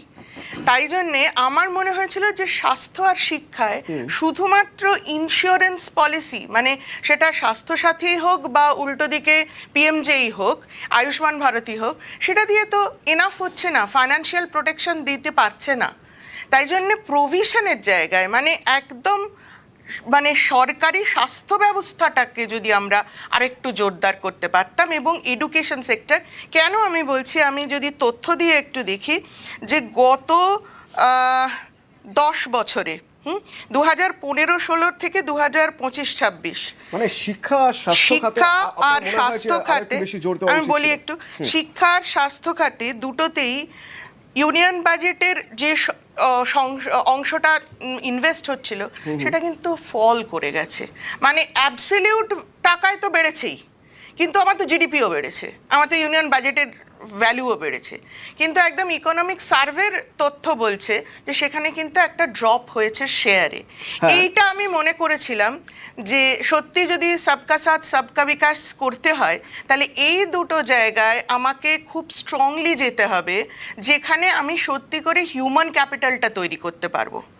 আর একটা জায়গায় স্বাস্থ্য পরিষেবার কথায় এটা তো কতটা অপ্রতুল যে আজকে আমার রাজ্যে শাসক দলকে আলাদা করে সেবাশ্রয়ের মতো একটা প্রোগ্রামকে আনতে হচ্ছে। তার মানে কি? তার মানে তার কাছের যে হসপিটাল সেখানে এনাফ পাচ্ছে না, তাই জন্য ওই কটা দিনের জন্য সমস্ত রিসোর্সগুলোকে তুলে এনে ওইখানে দিতে হচ্ছে। তো তার মানে আমার প্রভিশনিংটা কিন্তু যথাযথ পর্যাপ্ত অ্যাডিকুয়েট নয়। কিন্তু বায়োফার্মার জন্য একটা বাজেটে একটা অ্যালোকেশন আছে, একবার শোনা যাক কি বলেছিলেন Sitharaman. Biopharma Shakti, meaning Biopharma Strategy for Health Advancement through Knowledge, Technology and Innovation. India's disease burden is observed to be shifting towards non-communicable diseases like diabetes, cancer and autoimmune disorders. Biologic medicines are key to longevity and quality of life at affordable costs. To To develop India as a global biopharma manufacturing hub,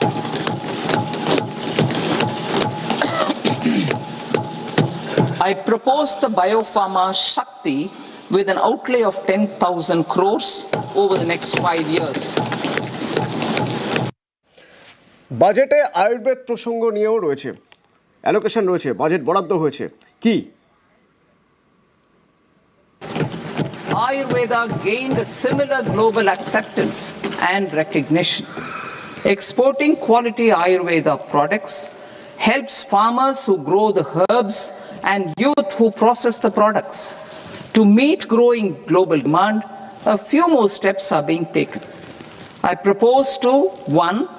Set up 3 new All India Institutes of Ayurveda. 2. Upgrade Ayush pharmacies and drug testing labs for higher standards of certification ecosystem and make available more skilled personnel. 3. Upgrade the WHO Global Traditional Medicine Center in Jamnagar to bolster evidence-based research, training and awareness for traditional medicine.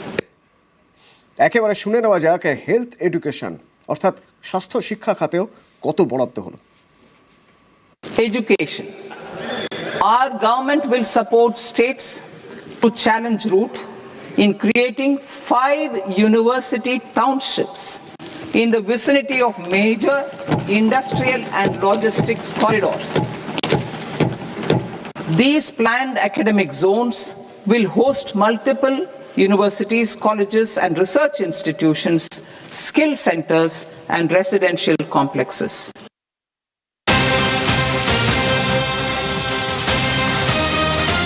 একবার দেখা যাক এই budget থেকে বিভিন্ন দিকে যদি আমরা একবার দেখি যে বাজেটের প্রত্যক্ষ পরোক্ষ প্রভাব চট করে একবার দেখিয়ে দিই আপনাদের। বড় ধস শেয়ার বাজারে, শেয়ার বাজার আজ খোলা রাখা ছিল, বাজেট যেহেতু আজ রবিবার শেয়ার বাজার খোলা ছিল এবং শেয়ার বাজারে বড় সড় ধস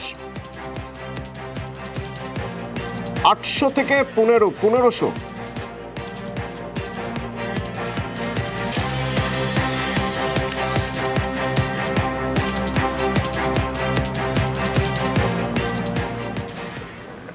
বিজেপিকে রিপ্রেজেন্ট করছেন শঙ্কুদেব আছেন। শঙ্কুদেব, আমরা তো জানি যে শেয়ার বাজার একটা মাপকাঠি, একটা নীতি, বাজেট ভালো হলে সেই অনুযায়ী শেয়ার বাজারে ওঠানামা হয়, কিসের ইঙ্গিত কি মনে হচ্ছে? শুনুন, আমার মনে হয় যে এই রিফ্লেকশন কিছুক্ষণের মধ্যেই আসতে শুরু করবে। এটা খুব তাৎক্ষণিক ইমিডিয়েট রিয়াকশান আসছে, কিন্তু আমি আপনাকে কয়েকটা জায়গা আজকে এই বাজেট নিয়ে রিয়াকশানের ক্ষেত্রে বলতে চাইব। প্রথমত হচ্ছে, দেখুন, পশ্চিমবাংলার অধিবাসী হিসেবে পানিহাটির মানুষ খুবই আনন্দিত হওয়া উচিত, কারণ তারা একটা NIPR পেয়েছেন।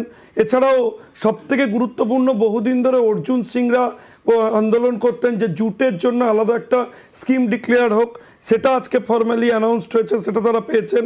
এখনও পর্যন্ত ওয়েস্ট বেঙ্গল বিগেস্ট বেনিফিশিয়ারি হবে, প্রায় 200টার উপরে ইন্ডাস্ট্রিয়াল ক্লাস্টার তৈরি হতে চলেছে, যার মধ্যে ওয়েস্ট বেঙ্গলের যথেষ্ট বেশি ভূমিকা রয়েছে।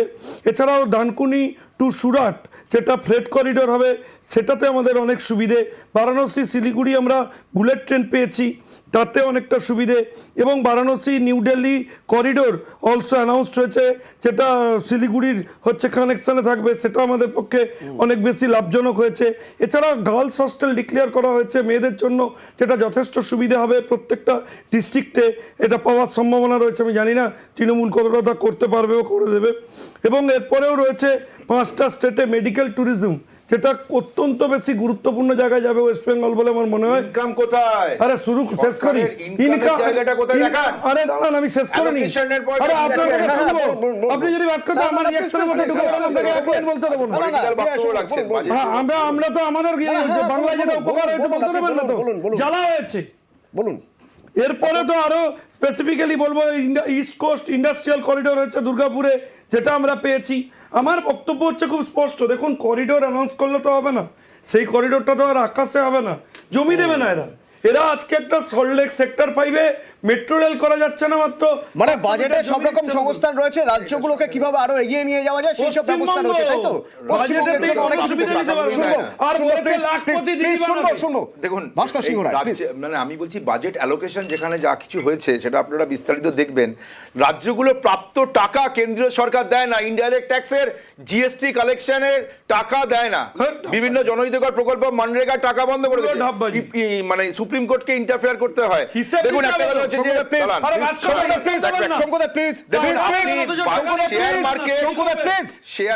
শেয়ার মার্কেট একটা ইন্ডিকেটর, শেয়ার মার্কেটের আপনি ধস নেমে গেল, বাজেট নাকি ভালো হলো, ইনকাম ট্যাক্সের কি হলো, income tax ITR 1 ITR 2 31 July মধ্যে ফাইল করবেন, কিন্তু 31 মার্চের মধ্যে রিভিশন করবেন। কি দিল TCS, ফরেনে যাওয়ার TCS এর জন্য, যেটা 2% করেছে। আর কি করেছে, ক্লাউড ট্যাক্স, মানে যারা ক্লাউড কম্পিউটিং ইত্যাদিতে ইনভেস্ট করবে ফরেন কোম্পানি, তাদের 2047 অব্দি কর ছাড় দিয়ে রেখেছে। সাধারণ মানুষের আপনি দেখুন স্পেন্ডিং, যেটা দিদি বলছিলেন যে আমাদের হাতে টাকা কোথায়, এক্সপেন্ডিচার কোথায়, আমরা লোন নিচ্ছি, লোন রিপেমেন্ট করতে পারছে না। আপনি যেটা ছোট ছোট বাড়িগুলো যেটা 30 লক্ষ টাকার মধ্যে, সেটাকে 30 লক্ষ, তার কেনা বেচা কমে গেছে।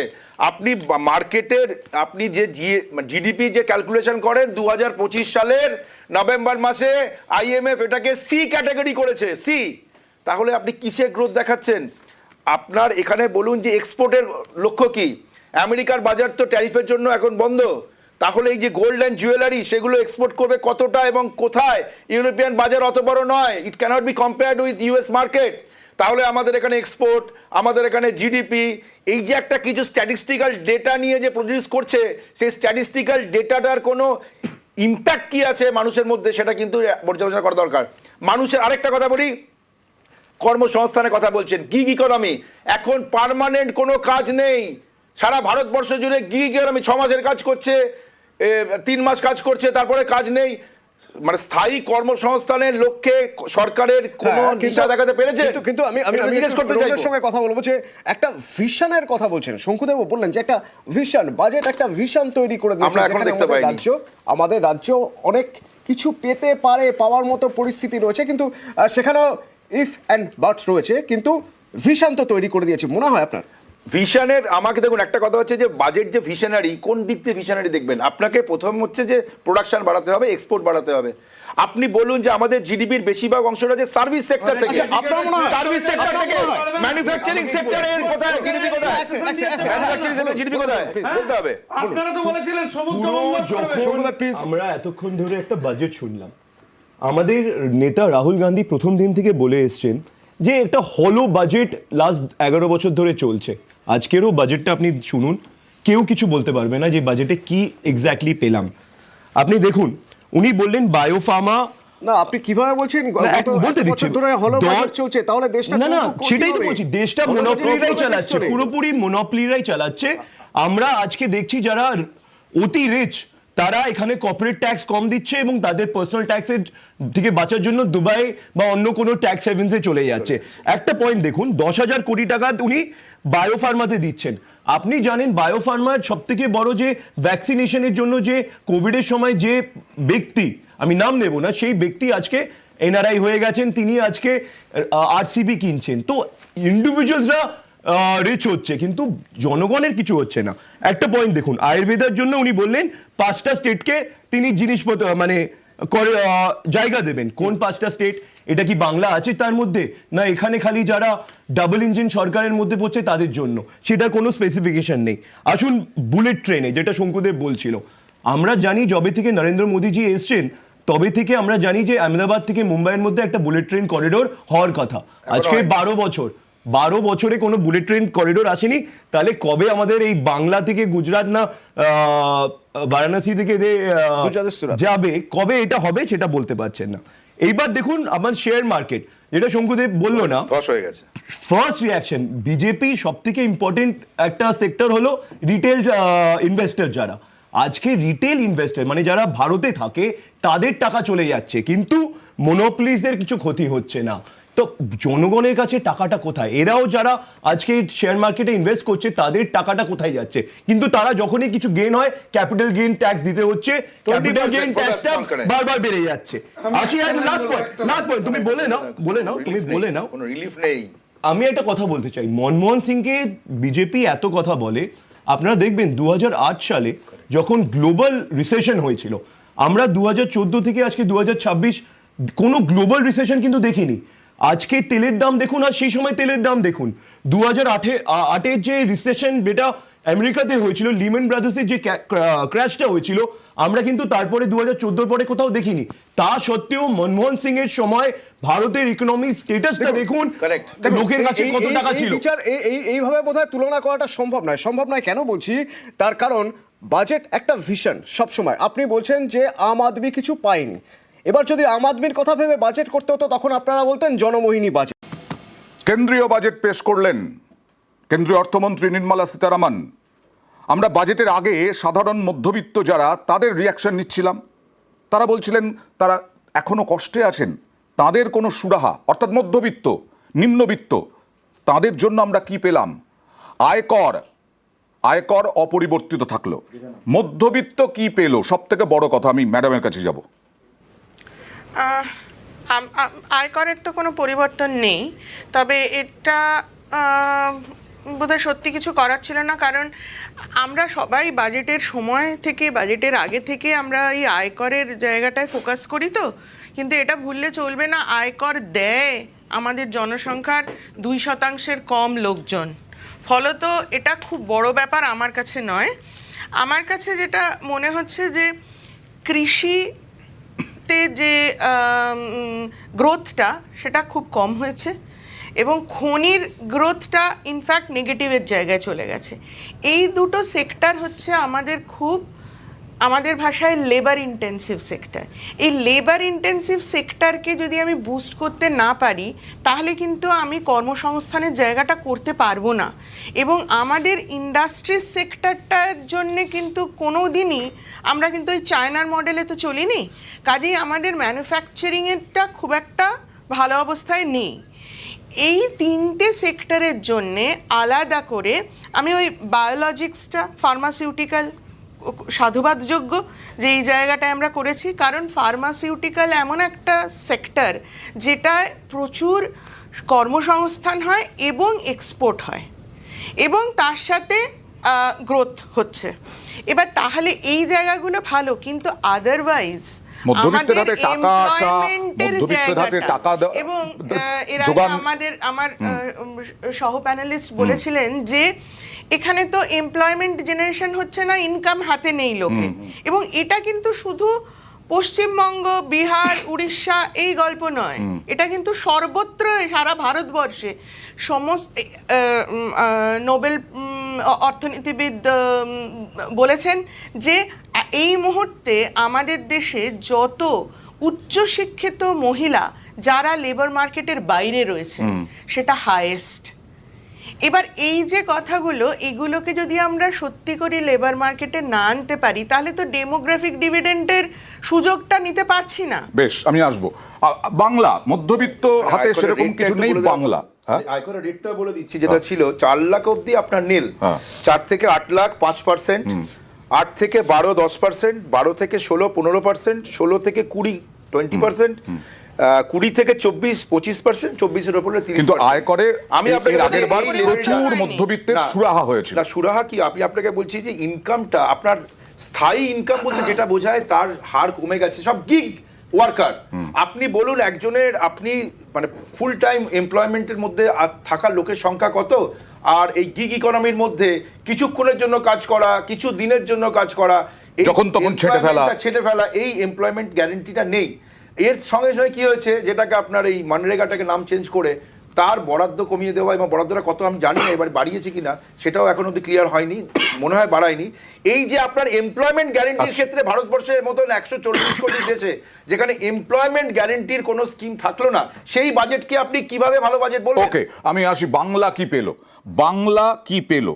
3টি করিডোর, দুর্গাপুরে ইস্ট কোস্ট ইন্ডাস্ট্রিয়াল করিডোর, এছাড়া শিলিগুড়ি থেকে বারাণসী হাই স্পিড করিডোর, এবং ডানকুনি থেকে সুরাত ফ্রেট করিডোর, আর এই নিয়েই তৃণমূল আক্রমণ করছে।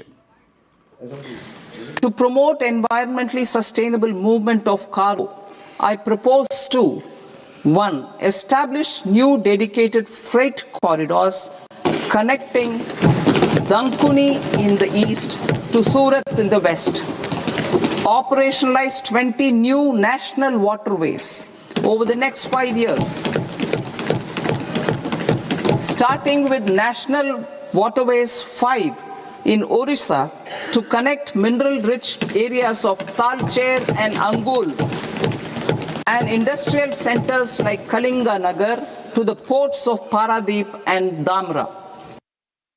We will develop 7 high-speed rail corridors between cities as growth connectors, namely Mumbai to Pune, Pune to Hyderabad, Hyderabad to Bengaluru, Hyderabad to Chennai, Chennai to Bengaluru, Delhi to Varanasi, Varanasi to Siliguri.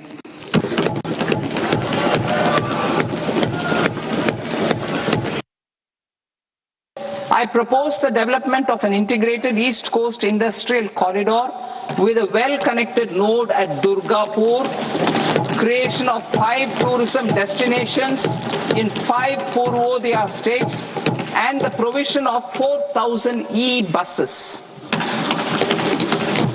Buddhist sites in northeastern region.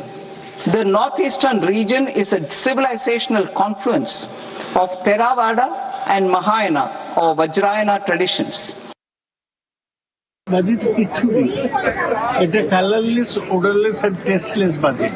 নতুন কিছু নেই, announce করেছে সবই all in the future. Indirect বা direct ট্যাক্সে কোনো modification করেনি। এই বাজেট কোনো উৎসাহ সৃষ্টি করবে না, বাংলা কথাটাই নেই। পূর্বোদয় বলে একটা ছোট্ট কি দিয়েছে, কিন্তু বাংলা পজিটিভলি নেগলেক্টেড। সব স্টেটই নেগলেক্টেড, তার মধ্যে বাংলা বেশি নেগলেক্টেড। বাংলা নামটা উচ্চারণ হলো না গোটা বক্তৃতার মধ্যে, অনেক রাজ্যের নাম উচ্চারণ হলো, কোথাও একটা কিছু উচ্চারিত হবে এরকম ভাবা গেছে। ভোট আসছে, বিজেপি নিজের ভোটের জন্য কিছু বাড়তি আর্থিক সহযোগিতা করতে পারত, যেটা বিহারের ক্ষেত্রে, অন্ধ্রপ্রদেশের ক্ষেত্রে করেছে, সেটাও বাংলার জন্য করতে পারবে না।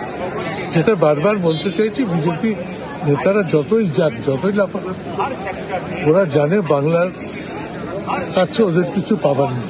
সেই ভয় থেকেই অতিরিক্ত কিছু বরাদ্দ করা, বাংলাকে একটু বিশেষভাবে দৃষ্টি দেওয়া, এগুলো দেওয়ার থেকে একটা দূরত্ব বজায় রেখে একটা নামকে বাস্তব বাজেট করে দিয়েছে। শঙ্কুদেব পান্ডার কাছে যাব আমি। 2021 সাল থেকে একটা ন্যারেটিভ তৈরি করেছে তৃণমূল, যে বঞ্চনা, 100 দিনের টাকা হোক, আবাসে হোক। এবার তো এই আরো একটা ন্যারেটিভ তৈরি করে দেবে যে বাজেটেও বাংলা বঞ্চিত। সামলাবে কি করে? আমার প্রশ্ন হচ্ছে, আপনি কোনোদিন ডানকুনির আশেপাশে চলে যান, হাওড়ার আশেপাশে চলে যান, এই যে বাঁকড়া ফাঁকড়া এইসব অঞ্চলে চলে যান, আপনি দেখবেন কাপড়ের ছোট ছোট কাপড়ের ব্যবসায়ী থেকে বড় বড় কাপড়ের একটা ইন্ডাস্ট্রি তৈরি হয়েছে। এই যে মংলা হাট শিফট করে প্রায় ওদিকে চলে গেছে, এবং এই যে এটা এই আন্দুল ফান্দুল ওই দিক পর্যন্ত চলে গেছে। তো এই ইন্ডাস্ট্রি সুরাটের সাথে কানেক্টেড হলে কোন জায়গায় বুম করবে কোনো ধারণা আছে? এক্সপোর্ট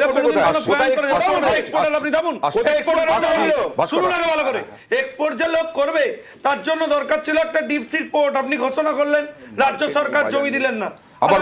আবার বলছি শঙ্কু, আপনারা লড়াই করছেন 2026-এর জন্য, 26 টার্গেট, এবং 26-এ আপনারা বলছেন ক্ষমতায় আসবেনই, কিন্তু এই বাজেটে কিছু দেওয়ার ছিল না বাংলাকে। আপনাকে মনে রাখতে হবে, একটা কেন্দ্র সরকার একটা সারা দেশের জন্য বাজেট করে, বিহারের জন্য তাহলে কি করে করলো? এক সেকেন্ড, একটা রাজ্য সরকার যখন বাজেট করে তখন সে শুধু রাজ্যের জন্য করে, এটা অপদার্থ। বাংলা কিছু পেল না কেন? তারা কেন্দ্রের বাজেট থেকে যা পায় তার ইমপ্লিমেন্টেশন এই রাজ্যে করতে দেয় না। এই যে 2টো ফ্রেট করিডোর পাওয়া গেছে, আপনি লিখে রাখুন, এই ফ্রেট করিডোরে জমি দেবে না, করা যাবে না। এই রাজ্য সরকারের কোনো এই বাজেটে মোস্ট ইম্পর্টেন্ট লাইন কি বলেছেন অর্থমন্ত্রী? বলেছেন যে স্বনির্ভর করতে হবে মহিলাদের, লাখপতি দিদি বানাতে হবে। এখানে আপনি বানাবেন কি করে? এখানকার ট্রেন্ডই তো লক্ষ্মী ভান্ডার, টাকা নাও 1000 টাকা ভিক্ষার মতো দিয়ে বসে থাকো। লাখপতি দিদি কি তাহলে লক্ষ্মী ভান্ডারের অন্যরকম? চাইছেন আপনাকে বন্ধ করে দেবে? লাখপতি দিদি কি অন্যরকম? লাখপতি দিদিতে একজন মহিলা স্বনির্ভর হবেন, হ্যাঁ। প্রজেক্ট পাবেন, হ্যাঁ। বেশি টাকা পাবেন, নিজের পায়ে দাঁড়াতে পারবেন আচ্ছা, বেশ। আত্মসম্মানের সাথে। বেশ, 1000 টাকা না। বাজার কোথায়? তৃণমূল আক্রমণ করছে আর শ্রমিক ভট্টাচার্য বিজেপি রাজ্য সভাপতি এবং সাংসদ কি বলছেন দেখুন। গত বছর একটা স্লোগান শুনেছিলাম, চাইনা মোদের বুলেট কার, মমতা দি আরেক পার। বুলেট ট্রেন চলবে। বঞ্চিত, অবহেলিত, উপেক্ষিত উত্তরবঙ্গ থেকে বুলেট কার, শিলিগুড়ি থেকে বারাণসী, বারাণসী থেকে দিল্লি, আরেকটা নতুন ফ্রেট করিডোর ডানকুনি থেকে। এই বাজেট দূরদর্শিতার বাজেট। এই বাজেট শিল্পের সুস্থ প্রতিযোগিতা নিয়ে আসবে। এই বাজেট কৃষি এবং শিল্পের সমন্বয়ের বাজেট। এই বাজেট স্টার্টআপের বাজেট। এই বাজেট ভারতবর্ষের অর্থনীতির কে আরো গতিশীল করবে, ভারতবর্ষের বিনিয়োগ বাড়বে। বাজেট নিয়ে প্রচুর বিশেষণ দিলেন শ্রমিকদা, ভাস্কর, আর বাংলার জন্য বেশ ভালো বাজেট। উনি জানেন না যে উনি কি বলছেন, কারণ এইটুকুই বললাম।